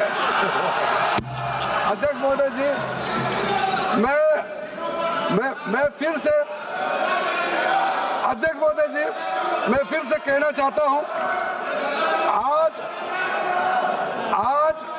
आज जितना चर्चा करने का समय दिया, सबने चर्चा किया, अपना अपना बात को रखा है। जिसको समझना था समझ गया है, जिसको नहीं समझना था उसको समझा के फायदा नहीं हुआ, वो भी मैंने देख लिया है। लेकिन ये बिल पास होने पर करोड़ों गरीब महिलाएं, बच्चे, गरीब मुसलमान प्रधानमंत्री नरेंद्र मोदी जी को धन्यवाद देंगे, ये मैं दावे के साथ कह सकता हूं। और मैं सबको कहना चाहता हूं, हृदय परिवर्तन करने का अभी भी समय है और इस बिल को समर्थन करके पारित होने में मदद करें। बहुत बहुत धन्यवाद अध्यक्ष जी। माननीय सदस्यगण, अब हम आइटम नंबर 12 सभा के निर्णय के लिए ले रहे हैं। प्रश्न है कि सौगत राय जी द्वारा प्रस्तुत संशोधन संख्या 108 को स्वीकृत किया जाए। जो सदस्य इसके पक्ष में हाँ कहें, हाँ। जो सदस्य विरोध में ना कहें। मेरे विचार में निर्णय ना वालों के पक्ष में, ना वालों के संशोधन स्वीकृत हुआ। प्रश्न ये कि विधेयक पर विचार किया जाए। जो सदस्य इसके पक्ष में हाँ कहें, हाँ। जो सदस्य विरोध में ना कहें। देते हैं लो बी क्लियर।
ये आप देख रहे हैं लोकसभा से सीधा प्रसारण, जहां पर वक्फ संशोधन विधेयक 2025 और वक्फ निरसन विधेयक 2024 पर हुई चर्चा के जवाब के बाद अब आए संशोधनों पर लोकसभा अध्यक्ष सदन में विचार कर रहे हैं। सौगत रॉय द्वारा प्रस्तुत किए गए संशोधनों को एक बार ध्वनिमत से खारिज कर दिया गया और विपक्ष ने जब इस पर डिवीज़न की मांग की तो इस समय मतदान की प्रक्रिया के लिए सुचारू रूप से संपन्न करने के लिए जो प्रक्रिया है उसको अपनाया जा रहा है। लॉबीज क्लियर कर दी गई हैं और इस समय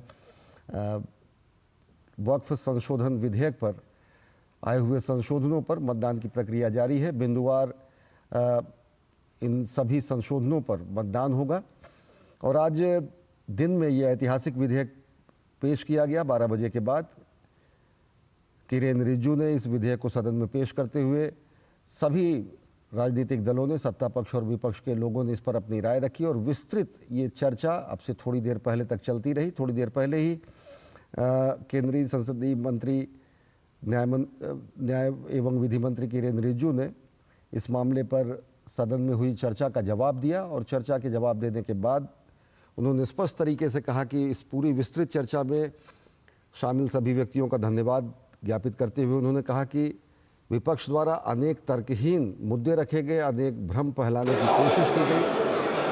बावजूद इसके ये भ्रम ये फैलाया गया कि भारत में अल्पसंख्यक सुरक्षित है, लेकिन सच्चाई ये है कि भारत का बहुसंख्यक समाज ही धर्मनिरपेक्ष है और गैर संवैधानिक करार देने वाले विपक्ष के आरोपों को उन्होंने कहा कि गैर संवैधानिक शब्द का प्रयोग ही बहुत जिम्मेदारी से किया जाना चाहिए और ऐसा नहीं है कि पहली बार वक्फ बोर्ड या वक्फ विधेयक में संशोधन किया जा रहा है, वक्फ कानून में पहली बार संशोधन किया जा रहा है, ऐसा नहीं है। 1995 में और 2013 में भी यूपीए की सरकार में संशोधन किए गए हैं और साथ ही साथ उन्होंने कहा कि जो विपक्ष द्वारा इस बारे में भ्रम फैलाने की कोशिश की गई है वो एकदम तर्कहीन है और दुनिया से सताए गए अनेक समुदाय के लोगों का शरण स्थल भारत रहा है। भारत में सबको जगह दी गई है। विभाजन के बाद भारत एक धर्मनिरपेक्ष राष्ट्र बना, लेकिन अन्य जो विभाजित हिस्से रहे देश के वो धर्मनिरपेक्ष नहीं रहे। इसकी वजह ये रही कि भारत का बहुसंख्यक समाज स्वयं धर्मनिरपेक्षता के सिद्धांतों में विश्वास रखता है। विस्तार से चर्चा का जवाब देते हुए उन्होंने उन आंकड़ों को भी सदन में पेश किया कि किस तरीके से वक्फ की परिसंपत्तियों का उपयोग गैर जनहित के कार्यों में किया जा रहा है। अनेक उदाहरणों को उन्होंने सदन में बिंदुवार तरीके से आंकड़ों के जरिए रखते हुए कहा कि बहुत सारी संपत्तियों में 0.1% हिस्सा ही उनका जन कल्याणकारी जनहित के कार्यों में लगाया जा रहा है। साथ ही साथ उन्होंने कहा कि विपक्ष इस मामले पर अनेक तर्कहीन मुद्दों को उठाकर जनता में भ्रम फैलाने की कोशिश कर रहा है और इस पूरे चर्चा की अगर बात करें तो दिन भर चली चर्चा में जेपीसी के प्रमुख जगदम्बिका पाल ने भी विस्तृत रूप से इस पूरी प्रक्रिया को बताया कि किस तरीके से जेपीसी ने इस मामले पर एक सर्वसहमति और सर्वानुमति और सभी समावेशी स्वरूप देने की कोशिश की।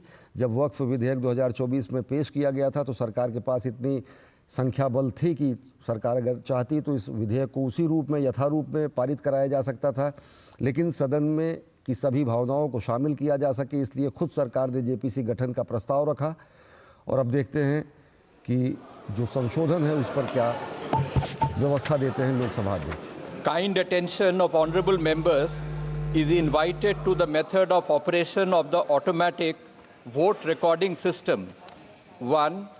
Before a division starts, every honorable member should occupy his or her own seat and operate the system from that seat only.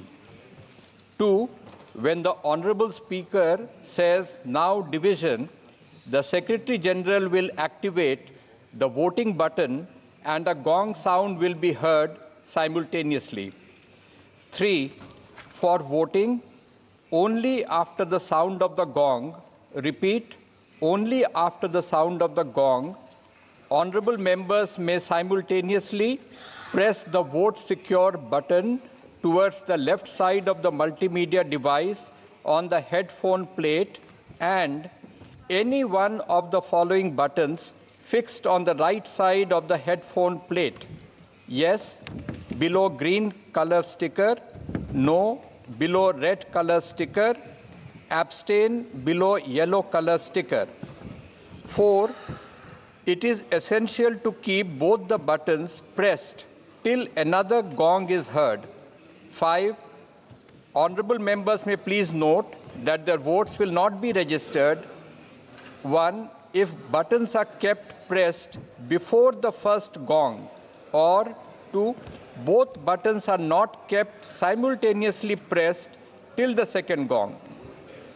6. Honorable members will be able to see the final result after a gap of a few seconds after the second gong.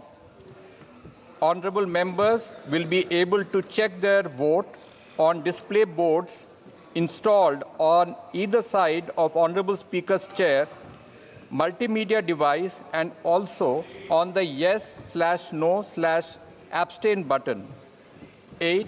In case vote is not registered, or if any member wishes to change their vote, they may call for voting through slips.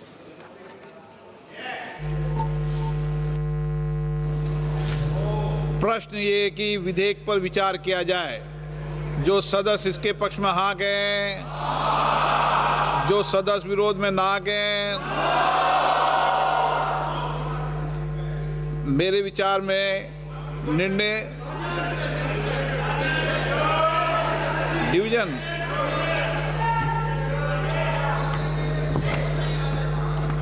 अब मतदान।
दिन भर हुई चर्चा के बाद सत्ता पक्ष द्वारा केंद्रीय मंत्री किरेन रिजिजू के जवाब के बाद अब इस समय विधेयक को पारित कराने की प्रक्रिया लगातार जारी है। अनेक संशोधन विपक्ष द्वारा प्रस्तुत किए गए हैं। विपक्ष द्वारा संशोधनों को प्रस्तुत किए जाने के बाद जब विपक्ष द्वारा डिवीज़न की मांग की गई, जब मतदान की मांग की गई, तो व्यवस्था देते हुए लोकसभा महासचिव उत्पल कुमार सिंह ने समस्त सदस्यों को मतदान की प्रक्रिया से अवगत कराया। मतदान की प्रक्रिया के बाद विधेयक को विचारण के लिए प्रस्तुत करते हुए लोकसभा अध्यक्ष ने सदन के सामने इस प्रक्रिया को संपन्न जब किया तो तब तक के आए नतीजों के मुताबिक विधेयक के पक्ष में 226, विपक्ष में 163 और एब्सटेन 1। लेकिन ये सब्जेक्ट टू करेक्शन होता है, इसमें संशोधन की स्थिति होती है क्योंकि तकनीकी स्थितियों के कारण ये आंकड़ा जो है ज़्यादा कम ज़्यादा हो सकता है। लिहाजा पर्ची के ज़रिए भी मतदान किया जाता है और पर्ची के ज़रिए होने वाले मतदान के बाद ही सही आंकड़ा सामने आता है।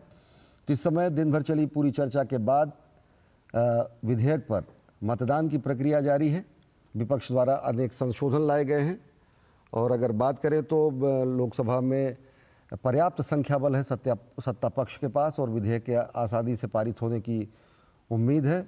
और इस विधेयक को भी पारित होने के बाद इसका नाम उम्मीद दिए जाने की भी बात कही है। विधेयक पर हुई चर्चा के जवाब में किरेन रिजिजू ने स्पष्ट तरीके से कहा, सदन को बताते हुए उन्होंने कहा अपने जवाब में कि इस विधेयक में कोई भी गैर मुस्लिम सदस्य रखे जाने की जो बात विपक्ष द्वारा कही जा रही है, ऐसा नहीं होगा। साथ ही साथ गैर मुस्लिम संशोधन के बाद नई समिति का हिस्सा नहीं होंगे। ये स्पष्टीकरण भी केंद्रीय गृह एवं सहकारिता मंत्री अमित शाह ने सदन को दिया था। वक्फ बिल का नाम उम्मीद रखा जाएगा। विपक्ष के अनेक तर्कों को किरेन रिजिजू ने कहा कि तर्कहीन तो है ही, साथ ही साथ भ्रम फैलाने की स्थिति है और साथ ही साथ राजनीतिक लाभ लेने की विपक्ष की कोशिश है। इस पूरे विधेयक पर जो गठित हुई थी जेपीसी, उस जेपीसी के अध्यक्ष जगदम्बिका पाल ने भी विस्तार से इस पूरी प्रक्रिया पर जेपीसी के गठन से लेकर जेपीसी की सभी सिफारिशों का समावेशन करने की बात करते हुए सदन को कहा कि ये पहली बार है कि जब सरकार ने जेपीसी की सभी सिफारिशों को मान लिया है, जबकि इससे पहले इस तरीके से पूर्ववर्ती सरकारों में इस तरीके से जेपीसी को एक काम चलाऊ तरीके से या फिर जेपीसी को एक अलोकतांत्रिक तरीके से या जेपीसी को एक दूसरे तरीके से संचालित करने की प्रक्रियाएं थी। लेकिन पहली बार है जब सरकार ने जेपीसी की सभी सिफारिशों को माना है। इसे व्यापक स्वरूप देते हुए सरकार ने खुद ही जेपीसी के गठन की बात सदन में कही थी और जेपीसी के गठन के बाद पर्याप्त मौका दिया गया जेपीसी के गठन में के बाद विपक्ष को भी, सत्ता पक्ष को भी, और जो भी संशोधन लाए गए उनको समावेशित करते हुए नया विधेयक लाया गया है। आज सदन में 2 विधेयक प्रस्तावित हैं। 2024 का जो विधेयक है वक्फ विधेयक, उसके निरसन का विधेयक और साथ ही साथ वक्फ संशोधन विधेयक 2025 के पारित किए जाने हेतु जो विधेयक पारित है। नीरज से हमारे संवाददाता नीरज सिंह हमारे साथ जुड़े हैं। नीरज, इस समय क्या प्रक्रिया चल रही है? क्या संशोधनों पर मतदान हो रहा है या फिर विचारण पर, या फिर क्या है वर्तमान लोकसभा की कार्यवाही की स्थिति? देखिए अश्विनी, जो बिल है उस पर बहस पूरी हो गई है और बिल को पास करने के लिए जब लोकसभा अध्यक्ष ने कहा तो विपक्ष ने उस पर डिवीजन मांग लिया कि बिल को पास करा जाए या ना करा जाए। अभी जो संशोधन है उस पर डिवीजन नहीं है। अभी केवल बिल पर विचार करने के लिए जो डिवीजन है वो चल रहा है इस समय। और आप देखें कि लॉबी खाली करा ली गई है और इसके साथ साथ ही अभी इलेक्ट्रॉनिक माध्यम से डिवीजन कराया गया, लेकिन फिर दोबारा से शायद पर्ची के माध्यम से जो डिवीजन है उसकी बात चल रही है। और आपने देखा सत्ता पक्ष और विपक्ष के तमाम जो सदस्य हैं उन्होंने बिल पर अपने विचार रखे हैं और हर एक सदस्य को सत्ता पक्ष ने मौका दिया है कि वो बिल पर अपने विचार रख सके। 8 घंटे इसके लिए अलॉट किए गए थे, लेकिन आप देखें कि इस समय 8 घंटे से ज्यादा जो समय है इस बिल पर लगा। 12:30 बजे होने जा रहे हैं। 12 बजे के आसपास इस बिल को रखा गया था लोकसभा में और अब बिल पर विचार किया जाए या ना किया जाए उस पर विपक्ष ने डिवीजन मांग लिया है और उसी की ये कार्रवाई चल रही है। सुनिए जी नीरज, एक चीज़ और जानना चाहेंगे। सरकार ने स्पष्ट तरीके से कहा, खुद किरेन रिजिजू ने कहा, स्पष्टीकरण के दौरान केंद्रीय गृह एवं सहकारिता मंत्री ने कहा, बहुत सारे ऐसे जो भ्रम थे जिनको लेकर विपक्ष बार बार सरकार पर निशाना साध रही थी कि गैर मुस्लिमों का इसमें समावेशन होगा या फिर सरकारी तंत्र का ज़्यादा हस्तक्षेप होगा या फिर धर्म पर हमला होगा या फिर किसी तरीके से जो अधिकार हैं उनमें कमी आएगी। इन सब बातों को देखते हुए जेपीसी अध्यक्ष ने जो बातें कही कि हर सिफारिश को माना गया है और जेपीसी एक बेहद लोकतांत्रिक तरीके से विधेयक को स्वरूप देने की प्रक्रिया थी, कौन कौन से ऐसे नए मुद्दे हैं जिनका समावेशन भी हुआ है? देखिए, बिल्कुल इस पर एक विस्तृत चर्चा की गई थी और आपने देखा कि जेपीसी में भी तमाम जो पॉलिटिकल पार्टी के जो लोग हैं उन्होंने अपना अपना पार्टी का पक्ष है वो भी रखा और एक विस्तृत अश्विनी प्रक्रिया अपनाई गई थी। 1 करोड़ से ज्यादा जो लोग हैं उनकी जो राय है वो भी आई थी, उनकी जो विचार हैं वो भी आए थे और उन तमाम चीजों को देखने के बाद इस बिल को लाया गया। आप देखें, विपक्ष ने तमाम तरह की आपत्तियां उठाई कि गैर मुस्लिम लोगों को इस बिल के माध्यम से उनकी जो एंट्री है वो कराई जा रही है। उसको लेकर गृह मंत्री ने स्पष्ट तौर पर कहा कि अगर आप वक्फ बिल को देखें तो ये 3 हिस्से हैं इसके, एक तो वक्फ है, इसके अलावा वक्फ बोर्ड है और एक परिषद है। और वक्फ एकदम धार्मिक कार्यों के लिए जो मुस्लिम वर्ग के लोग हैं वही उसका जो प्रयोग है वो करेंगे और इसमें कोई भी गैर मुस्लिम नहीं होगा। जहां तक उसके संचालन की बात है, जिसे वक्फ बोर्ड कहा जाता है, उसमें गैर मुस्लिम हो सकता है, लेकिन वक्फ में कोई भी गैर मुस्लिम शामिल नहीं किया जाएगा, उसका संचालन करेंगे। आप इसको इस उदाहरण से समझ सकते हैं अश्विनी कि अगर कोई व्यक्ति वक्फ को जमीन दान करता है किसी धार्मिक कार्य के लिए कि किसी महिला के लिए हॉस्टल बनाना है, तो वक्फ है वो डिसाइड कर सकता है कि महिला का जो हॉस्टल है वो कितने कमरे का बनेगा, किस तरीके का बनेगा, लेकिन उसमें कोई भी गैर मुस्लिम जो सदस्य है वो उसमें इंटरफेरेंस नहीं करेगा।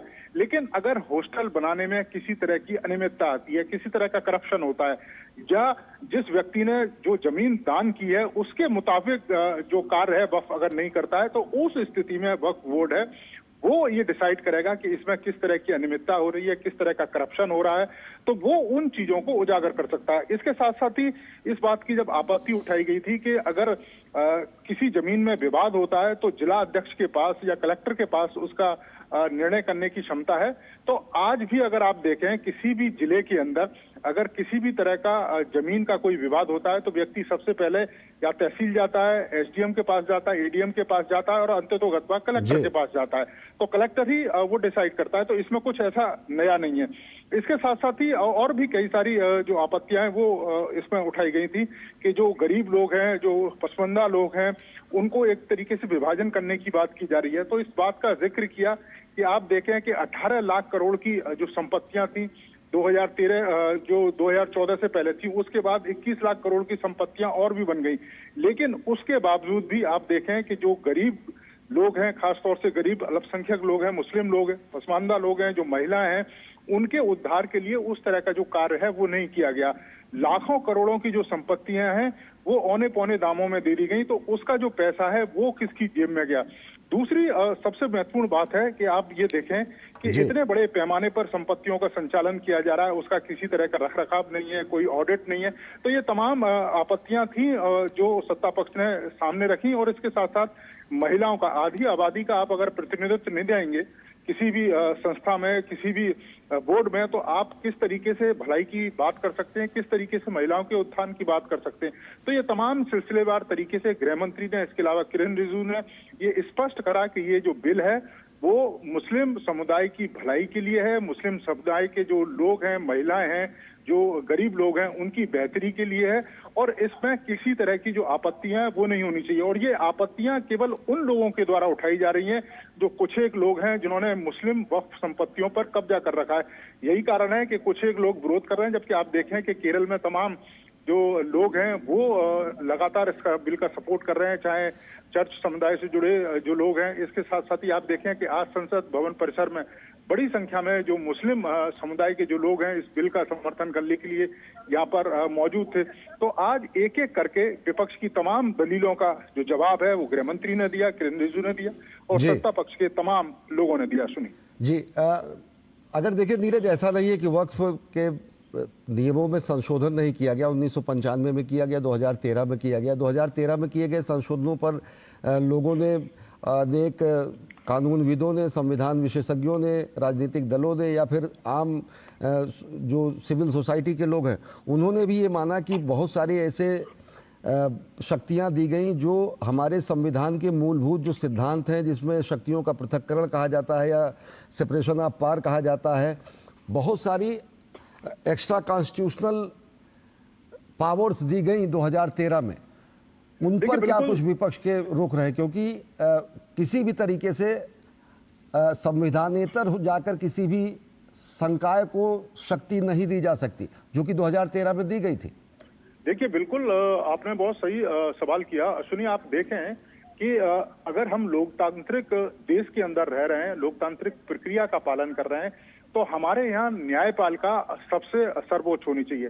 लेकिन आप ये देखें, 2013 के जो वक्फ बिल था उसमें कई सारे प्रावधान ऐसे थे कि आप ना तो हाई कोर्ट जा सकते हैं ना सुप्रीम कोर्ट जा सकते हैं, आपको काउंसिल में या परिषद में ही उसका जो फैसला है वो मानना पड़ता है। और आप देखें, आज देश के अंदर सैकड़ों केस, हजारों केस ऐसे हैं जो गरीब किसानों की जमीन है, वक्फ के नाम पर उन्होंने कब्जा कर लिया या उस पर विवाद चल रहा है। अब जो जमीन जिनके पुरखों ने कई सालों से, 10-50 सालों से जिस जमीन को वो अपने जोतते आए हैं, जिस जमीन पर अपना कारोबार करते आए हैं, जिस जमीन पर अपना व्यवहार करते आए हैं, और अचानक से उनको पता लगता है कि उनके पुरखों की जमीन वक्फ की जमीन है। और ऐसे लाखों केस हैं पूरे देश भर में।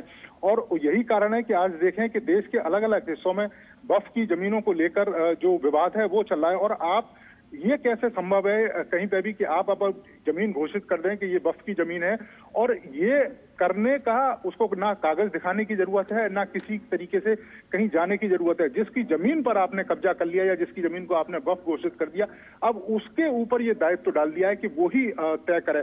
एक तो आपने किसी दूसरे की जमीन पर कब्जा कर लिया या जिस दूसरे की जमीन को वक्फ में घोषित कर दिया, और उसके बाद आपको सबूत नहीं देने, सबूत उसी को देने हैं जिसकी जमीन को आपने वक्फ घोषित कर दिया। तो ऐसे तमाम इसमें प्रावधान थे जिसकी वजह से और जबकि अगर देखिए तो burden of proof, generally evidence में बर्डन ऑफ प्रूफ उस आदमी पर होता है जो दावा करता है, लेकिन दावा जो कर रहा है बर्डन ऑफ प्रूफ वो ना देके जो पीड़ित पक्षकार है वही उसके ऊपर ये दारोमदार होता था कि वो अपनी संपत्ति को मेरी संपत्ति है ये काबिज करे। धारा सबसे ज़्यादा धारा 40 बेहद विवादित रही।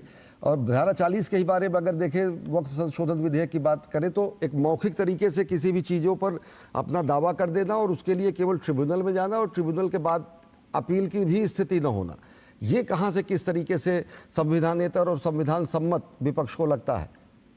देखिए, विपक्ष का सीधी अगर हम देखें कि विपक्ष केवल वोट बैंक की जो राजनीति है उसी के तहत इन तमाम जो बातें हैं वो उठा रहा है। आप देखें कि कहाँ संभव है अश्विनी कि किसी के पुरखों की जमीन है, 200 साल, 300 साल, 400 साल से उस जमीन को वो करते आए हैं, उनका कब्जा है, वो लगातार फसल पैदा करते रहे।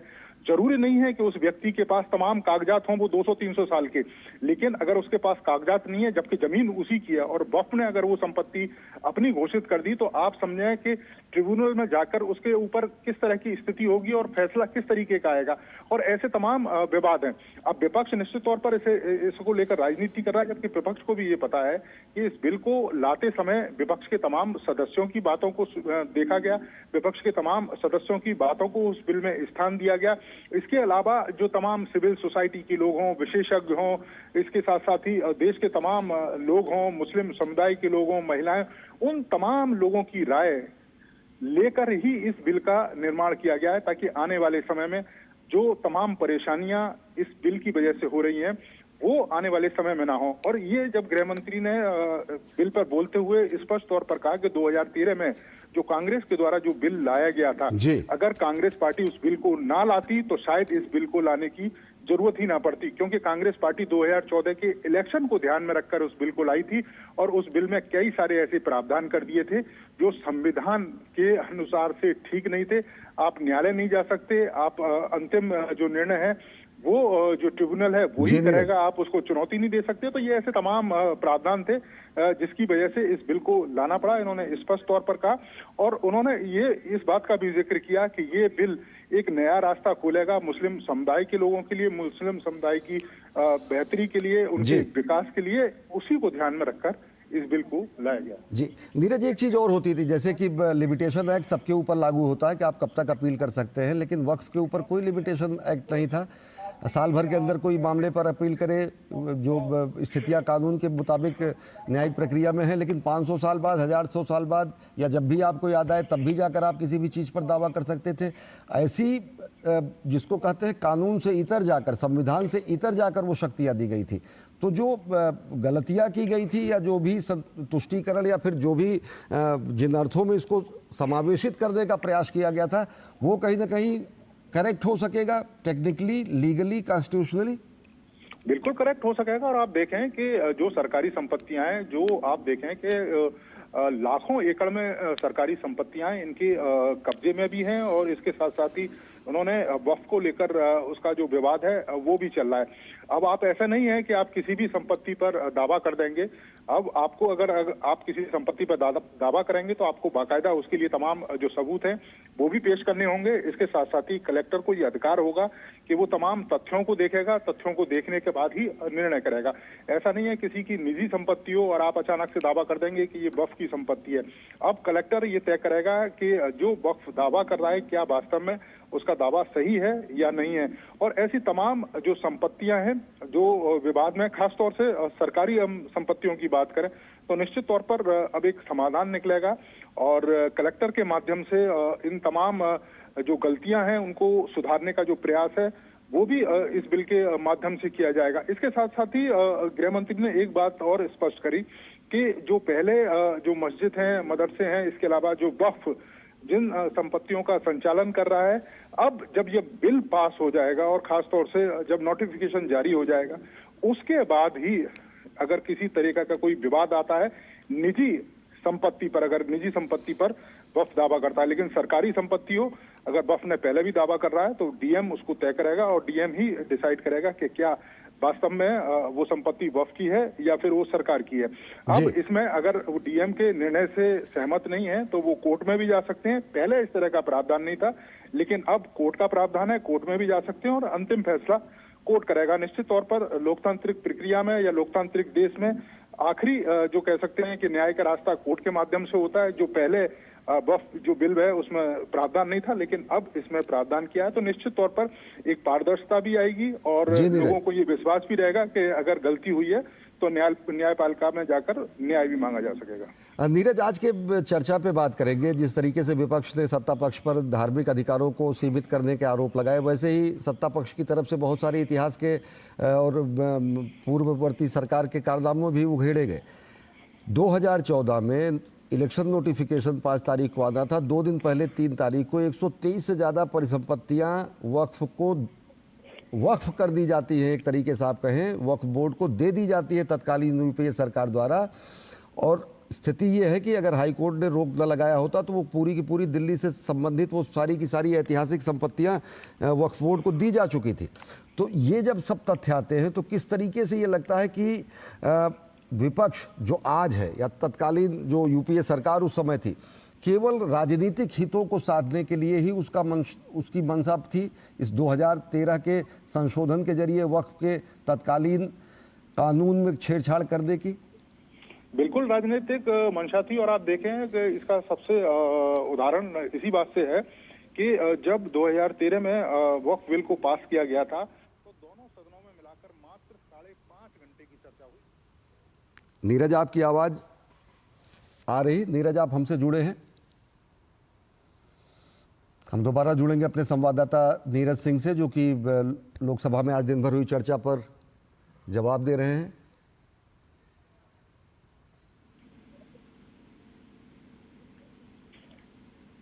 नीरज, आपकी आवाज हमें नहीं मिल रही। आपको अश्विनी मेरी आवाज आ रही है? जी, प्लीज कैरी ऑन। हाँ अश्विनी, मैं यही कह रहा था कि 2013 में जब इस बिल को लाया गया था और आप देखें कि वो दोनों ही सदनों में, चाहे लोकसभा की बात करें या राज्यसभा की बात करें, मात्र 5.5 घंटे चर्चा हुई थी और 5.5 घंटे में चर्चा कराकर आनन फानन में उस बिल को पास किया गया था। अब 5.5 घंटे में आप समझ लीजिए कि 2-2 घंटे जो लोकसभा है और राज्यसभा में चर्चा हुई। आप देखिए कि इस बिल पर आप देखिए 8 घंटे का समय निर्धारित किया गया, लेकिन उसके बाद भी कई घंटे ज्यादा हो गए और तमाम सदस्य हैं जो अलग अलग पॉलिटिकल पार्टियों के जो लोग हैं उनको अपनी बात रखने का मौका दिया गया। इसके साथ साथ ही आप देखें कि 1 करोड़ से ज्यादा जो सुझाव हैं वो सरकार के पास आए। इसके अलावा कई सारी आप देखें कि समितियों के माध्यम से, इसके अलावा जिप्सी के माध्यम से तमाम पॉलिटिकल पार्टी के जो प्रतिनिधित्व हैं वहां पर मौजूद थे और उन्होंने अपनी अपनी बात रखी। उसके अलावा विपक्ष के तमाम जो सुझाव थे उसको स्वीकार किया गया। इसके साथ साथ ही जो सिविल सोसाइटी के लोग हैं, विशेषज्ञ लोग हैं, उन्होंने अपनी राय रखी, उनकी रायों को स्वीकार किया गया। उसके बाद इस बिल पर विस्तृत रूप से एक तरीके से हम कहें कि विचार करने के बाद सरकार इस बिल को लेके आई है, ताकि कोई गुंजाइश नहीं रहे, चाहे वो सिविल सोसाइटी के लोग हों, गरीब लोग हों, पसमानदा लोग हों, विशेषज्ञ हों, विपक्ष के तमाम जो लोग हों, उनकी तमाम सुझावों को स्वीकार करने के बाद, उनके तमाम विचारों को स्वीकार करने के बाद इस बिल को लाया गया है। तो इस बिल में सरकार ने पूरी कोशिश करी है कि समाज के हर एक जो व्यक्ति है, जो खासतौर से मुस्लिम कम्युनिटी से जुड़ा हुआ है, उसके तमाम सुझावों को इसमें शामिल किया जाए, उन पर विचार किया जाए, तभी इस बिल को लाया गया है। 2013 में आनंद फानन में निश्चित तौर पर पॉलिटिकल लाभ के लिए इस बिल को लाया गया। 130 संपत्तियों की जिनकी आप बात कर रहे हैं, आनंद फानन में उसको वक्फ को दे दिया गया। अगर वो कोर्ट में नहीं जाती तो निश्चित तौर पर एक बड़ी संपत्ति उनके पास चली जाती। तो आप देख सकते हैं कि दोनों में कितना अंतर है। एक तरफ जहां 5.5 घंटे में दोनों ही सदनों में विचार करने के बाद उस बिल को पास किया गया, और यहाँ पर अभी भी इस बिल पर आप देखें कि एक लंबी बहस हुई है, उसके बाद इस बिल को पास कराने की जो प्रक्रिया है वो चल रही है। सुन जी नीरज, चर्चा पे ही हम एक बार फिर करेंगे। आज बेहद तफसील से, बड़े विस्तार से बताया गया कि जो भी परिसंपत्तियां हैं लाखों एकड़ में, उनमें अधिकतर, चाहे वो मुसाफिर खाने हों जहाँ पर लोगों के आने जाने के लिए, या फिर यतीम खाने, या फिर अन्य धार्मिक कार्यों से जुड़े हुए, जनहित में उनका उपयोग 0.1% या 2% या 3%, इससे ज़्यादा नहीं हुआ है। बार बार सत्ता पक्ष ये कह रहा है कि जो मौजूदा वक्फ कानून संशोधन के बाद बनेगा उससे पसमानदा मुसलमानों को, गरीब मुसलमानों को, ज़रूरतमंद मुसलमानों को, इस समाज के दबे कुचले पिछड़े लोगों को लाभ मिलेगा। अभी फ़िलहाल जो कब्जा है वो धन्ना सेठों का है या ऐसे लोगों का है, भूमाफियाओं का है, जिनका जनहित से या धार्मिक कार्यों से या फिर मजहबी स्थिति से, जन कल्याण से कोई लेना देना नहीं अपने ही संप्रदाय के लिए। तो ये स्थितियाँ जो है, जो आंकड़े स्पष्ट तरीके से कहते हैं कि जनहित में ज़्यादा इन संपत्तियों का उपयोग नहीं हुआ है, ये भी आज चर्चा के दौरान स्पष्ट हुआ।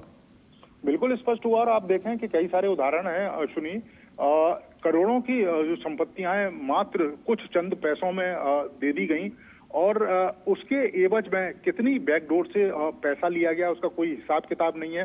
कई सारे होटलों का जिक्र हुआ कि जो होटल जहां पर एक दिन का अगर पूरे होटल का किराया देखा जाए तो जितने करोड़ रुपए की इनकम होती है, और मात्र कुछ 1,000 में उन होटलों की जमीन को वक्फ के द्वारा एक तरीके से उनके होटल संचालन के लिए दे दी गई। अब उसके एवज में कितनी रकम रोकेंगे लोकसभा अध्यक्ष इस समय कुछ बोल। स्पष्टता होनी चाहिए।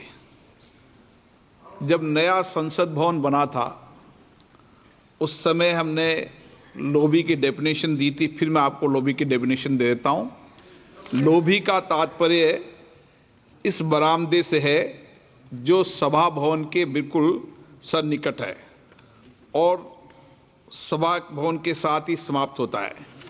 लोभी के कोई भी दरवाजे को खोला नहीं गया है, सभी सदस्य लोभी के अंदर हैं। ये एक व्यवस्था बता दें, क्योंकि जब नया संसद भवन बना था, एक मिनट आप बात सुनिए पूरी है, नया इंफॉर्मेशन नहीं, जब नया संसद भवन बना था तब ये व्यवस्था दी गई कि लोभी के अंदर ही बाथरूम हो, और इस व्यवस्था के तहत बनाते समय इस विचार किया था क्योंकि उस नए पुराने भवन में ये व्यवस्था नहीं थी, इसलिए नए भवन में ये व्यवस्था दी गई थी। और इस व्यवस्था से इसलिए आपके मन में अंतर्विरोध नहीं होना चाहिए और कोई लोभी नहीं खोली गई है।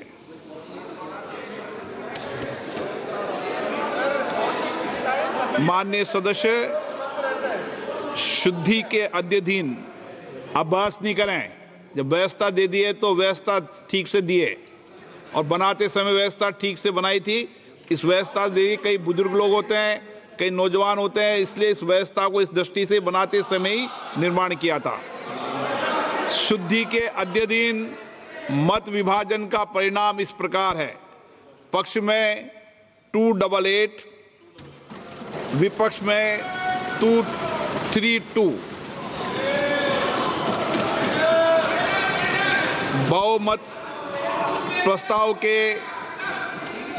प्रस्ताव के पक्ष में है श्री एन के प्रेमचंदन जी, संशोधन संख्या 75। Sir, I am moving the amendment. प्रश्न है कि श्री एन के प्रेमचंदन द्वारा प्रस्तुत संशोधन संख्या 75 को स्वीकृत किया जाए। जो सदस्य इसके पक्ष में हाँ कहें, जो सदस्य विरोध में ना कहें। मेरे विचार में निर्णय ना वालों के पक्ष में, ना वालों के पक्ष में संशोधन स्वीकृत हुआ। प्रश्न है कि खंड 2 विधेयक का अंग बने। जो सदस्य इसके पक्ष में हाँ कहें, जो सदस्य विरोध में ना कहें। मेरे विचार में निर्णय हाँ वालों के पक्ष में, हाँ वालों के पक्ष में खंड 2 विधेयक का अंग बना। प्रश्न है कि खंड 2A विधेयक का अंग बने। जो सदस्य इसके पक्ष में हाँ कहें, जो सदस्य विरोध में ना कहें। मेरे विचार में निर्णय हाँ वालों के पक्ष में, हाँ वालों के पक्ष में खंड 2A विधेयक का अंग बना। श्री अरविंद सावंत जी, संशोधन संख्या 1 से 4। Not moving sir. Not moving. Shri Gaurav Gogoi ji, संशोधन संख्या 12 और 13। I am moving sir.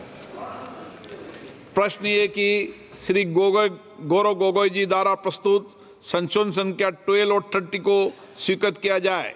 जो सदस्य इसके पक्ष में हाँ कहें, जो सदस्य विरोध में ना कहें। मेरे विचार में निर्णय ना वालों के पक्ष में, ना वालों के पक्ष में संशोधन स्वीकृत हुआ। श्री इमरान मसूद, संशोधन संख्या 23 से 25। मैं मूव करता हूं सर। प्रश्न है कि श्री इमरान मसूद द्वारा प्रस्तुत संशोधन संख्या 23 से 25 को स्वीकृत किया जाए। जो सदस्य इसके पक्ष में हाँ कहें, जो सदस्य विरोध में ना कहें। मेरे विचार में निर्णय ना वालों के पक्ष में, ना वालों के पक्ष में संशोधन अस्वीकृत हुआ। श्री केसी वेणुगोपाल जी, संशोधन संख्या 39 से 42। So moving sir. प्रश्न है कि केसी वेणुगोपाल जी द्वारा प्रस्तुत संशोधन संख्या 39 से 42 को स्वीकृत किया जाए। जो सदस्य इसके पक्ष में हाँ कहें, जो सदस्य विरोध में ना कहें। मेरे विचार में निर्णय ना वालों के पक्ष में, ना वालों के पक्ष में संशोधन स्वीकृत हुआ। श्री मोहम्मद जावेद, संशोधन संख्या 50 से 53। आई एम मूविंग सर। प्रश्न है कि श्री मोहम्मद जावेद द्वारा प्रस्तुत संशोधन संख्या 50 से 53 स्वीकृत किया जाए। जो सदस्य इसके पक्ष में हाँ कहें, जो सदस्य विरोध में ना कहें। मेरे विचार में निर्णय ना वालों के पक्ष में, ना वालों के पक्ष में संशोधन स्वीकृत हुआ। श्री असाउद्दीन ओवैसी जी, संशोधन संख्या 60।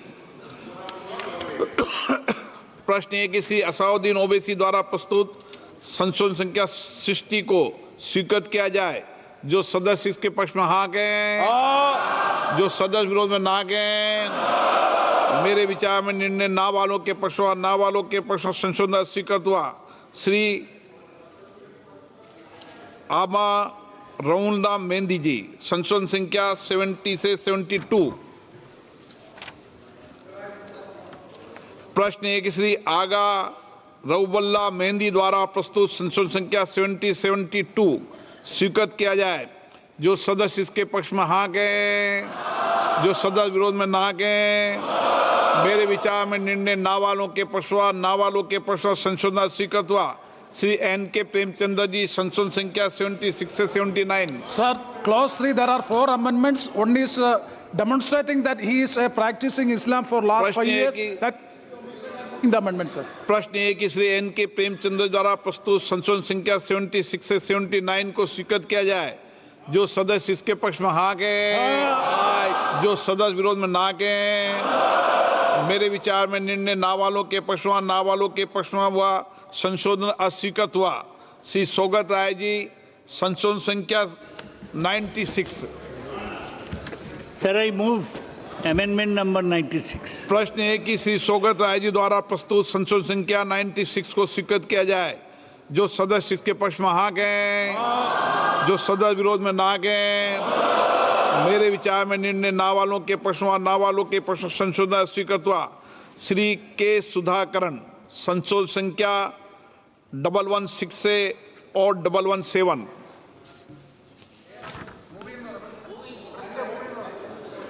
सुधाकरण जी,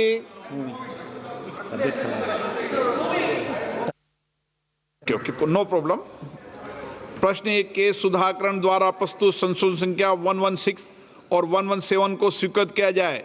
जो सदस्य इस पक्ष में हाँ कहें, जो सदस्य विरोध में ना कहें। मेरे विचार में निर्णय ना वालों के प्रश्न ना वालों के प्रश्न संशोधन स्वीकृत हुआ। श्री ईटी मोहम्मद बशीर संशोधन संख्या 118 और 120। Sir, I am moving my amendments. प्रश्न है कि श्री ईटी मोहम्मद बशीर द्वारा प्रस्तुत संशोधन संख्या 118 और 120 को स्वीकृत किया जाए। जो सदस्य इसके पक्ष में हाँ कहें, जो सदस्य विरोध में ना कहें। मेरे विचार में निर्णय ना वालों के प्रश्न ना वालों के प्रश्न संशोधन स्वीकृत हुआ। श्री के राधा कृष्णन संशोधन संख्या 119। Sir, I am moving. प्रश्न है कि के राधा कृष्णन द्वारा प्रस्तुत संशोधन संख्या 119 को स्वीकृत किया जाए। जो सदस्य इसके पक्ष में हाँ कहें, जो सदस्य विरोध में ना कहें। मेरे विचार में निर्णय ना वालों के प्रश्न ना वालों के प्रश्न संशोधन स्वीकृत हुआ। प्रश्न है कि खंड 3 विधेयकांग बने। जो सदस्य इसके पक्ष में हाँ कहें, जो सदस्य विरोध में ना कहें। मेरे विचार में निर्णय ना वालों के प्रश्न हाँ वालों के पक्ष में हुआ। हाँ वालों के पक्ष में खंड 3 विधेयकांग बने। श्री अरविंद सावंत जी संशोधन संख्या 5 से 7। I am moving, sir. I am moving. प्रश्न है कि अरविंद सावंत जी द्वारा प्रस्तुत संशोधन संख्या 5 से 7 स्वीकृत किया जाए। जो सदस्य इसके पक्ष में हाँ कहें, जो सदस्य विरोध में ना कहें। मेरे विचार में निर्णय ना वालों के प्रश्न ना वालों के प्रश्न संशोधन स्वीकृत हुआ। श्री गौरव गोगोई जी संशोधन संख्या 14 और 15। अध्यक्ष महोदय, मूविंग। प्रश्न है कि श्री गौरव गोगोई जी द्वारा प्रस्तुत संशोधन संख्या 14 और 50 को स्वीकृत किया जाए। जो सदस्य इसके पक्ष में हाँ कहें, जो सदस्य विरोध में ना कहें। मेरे विचार में निर्णय ना वालों के प्रश्न ना वालों के प्रश्न संशोधन स्वीकृत हुआ। श्री इमरान मसूद संशोधन संख्या 26 से 28। मैं प्रस्तुत करता हूं सर। प्रश्न है किसी इमरान मसूद द्वारा प्रस्तुत संशोधन संख्या 26 से 28 स्वीकृत किया जाए। जो सदस्य इसके पक्ष में हाँ कहें, जो सदस्य विरोध में ना कहें। मेरे विचार में निर्णय ना वालों के प्रश्न ना वालों के प्रश्न संशोधन स्वीकृत हुआ। श्री के.सी. वेणुगोपाल जी संशोधन संख्या 43 से 46। Sir moving sir.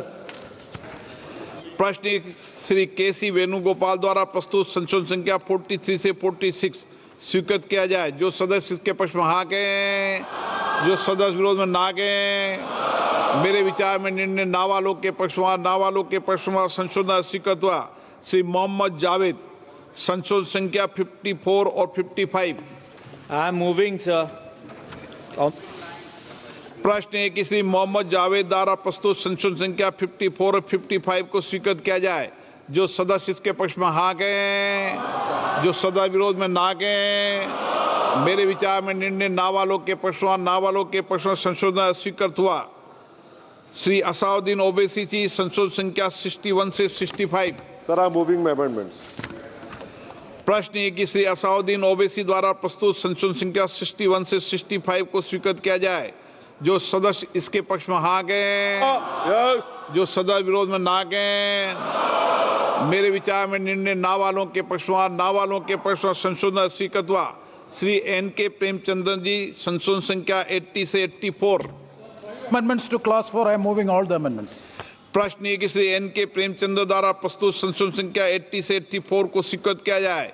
जो सदस्य इसके पक्ष में हाँ कहें, जो सदस्य विरोध में ना कहें। मेरे विचार में निर्णय ना वालों के प्रश्न ना वालों के प्रश्न संशोधन स्वीकृत हुआ। श्री सोगत राय जी संशोधन संख्या 97 और 98। Sir, I move amendment. प्रश्न है कि श्री सोगत राय जी द्वारा प्रस्तुत संशोधन संख्या 97 और 98 को स्वीकृत किया जाए। जो सदस्य इसके पक्ष में हाँ कहें, जो सदस्य विरोध में ना कहें। मेरे विचार में निर्णय ना वालों के प्रश्न ना वालों के प्रश्न संशोधन स्वीकृत हुआ। माननीय मंत्री जी संशोधन संख्या 109। I move the amendment. प्रश्न ये कि मंत्री जी द्वारा प्रस्तुत संशोधन संख्या 109 को स्वीकृत किया जाए। जो सदस्य इसके पक्ष में हाँ कहें, जो सदस्य विरोध में ना कहें। मेरे विचार में निर्णय हाँ वालों के पक्ष में, हाँ वालों के पक्ष में संशोधन स्वीकृत हुआ। श्री के सुधाकरण जी संशोधन संख्या 121। आप बैठे बैठे बोल सकते हैं, कोई दिक्कत नहीं है। प्रश्न है कि के सुधाकरण द्वारा प्रस्तुत संशोधन संख्या 121 को स्वीकृत किया जाए। जो सदस्य के पक्ष में हाँ कहें, जो सदस्य विरोध में ना कहें। मेरे विचार में निर्णय ना वालों के पक्ष में, ना वालों के पक्ष में संशोधन स्वीकृत हुआ।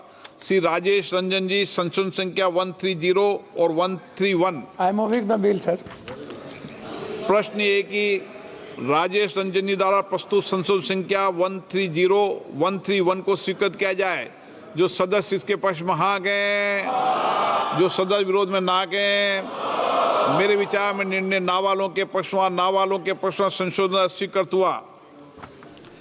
प्रश्न है कि खंड 4 यथा संशोधित विधेयकांग बने। जो सदस्य इसके पक्ष में हाँ कहें, जो सदस्य विरोध में ना कहें। मेरे विचार में निर्णय हाँ वालों के पक्ष में, हाँ वालों के पक्ष में खंड 4 यथा संशोधित विधेयकांग बना। माननीय मंत्री जी प्रस्ताव प्रस्तुत करें। I move the motion. प्रश्न है कि माननीय मंत्री द्वारा प्रस्तुत प्रस्ताव को स्वीकृत किया जाए। जो सदस्य इसके पक्ष में हाँ कहें, जो सदस्य विरोध में है वो ना कहें। मेरे विचार में निर्णय हाँ वालों के पक्ष में, हाँ वालों के पक्ष में प्रस्ताव स्वीकृत हुआ। माननीय मंत्री जी अब संशोधन संख्या 110 को प्रस्तुत करें। I move that the bill be passed as amended. Amendment 110। Sorry, I move the amendment, sir. प्रश्न ये कि मंत्री द्वारा प्रस्तुत संशोधन संख्या 110 को स्वीकृत किया जाए। जो सदस्य इसके पक्ष में हाँ कहें, जो सदस्य विरोध में ना कहें। मेरे विचार में निर्णय हाँ वालों के पक्ष में, हाँ वालों के पक्ष में संशोधन स्वीकृत हुआ। प्रश्न है कि नया खंड 4A विधेयकांग बने। जो सदस्य इसके पक्ष में हाँ कहें, जो सदस्य विरोध में ना कहें। मेरे विचार में निर्णय हाँ वालों के पक्ष में, हाँ वालों के पक्ष में नया खंड 4A विधेयक में जोड़ दिया गया है। श्री गौरव गोगोई जी संशोधन संख्या 16। Sir I am moving. प्रश्न है कि श्री गौरव गोगोई जी द्वारा प्रस्तुत संशोधन संख्या 16 को स्वीकृत किया जाए। जो सदस्य इसके पक्ष में हाँ कहें, जो सदस्य विरोध में ना कहें। मेरे विचार में निर्णय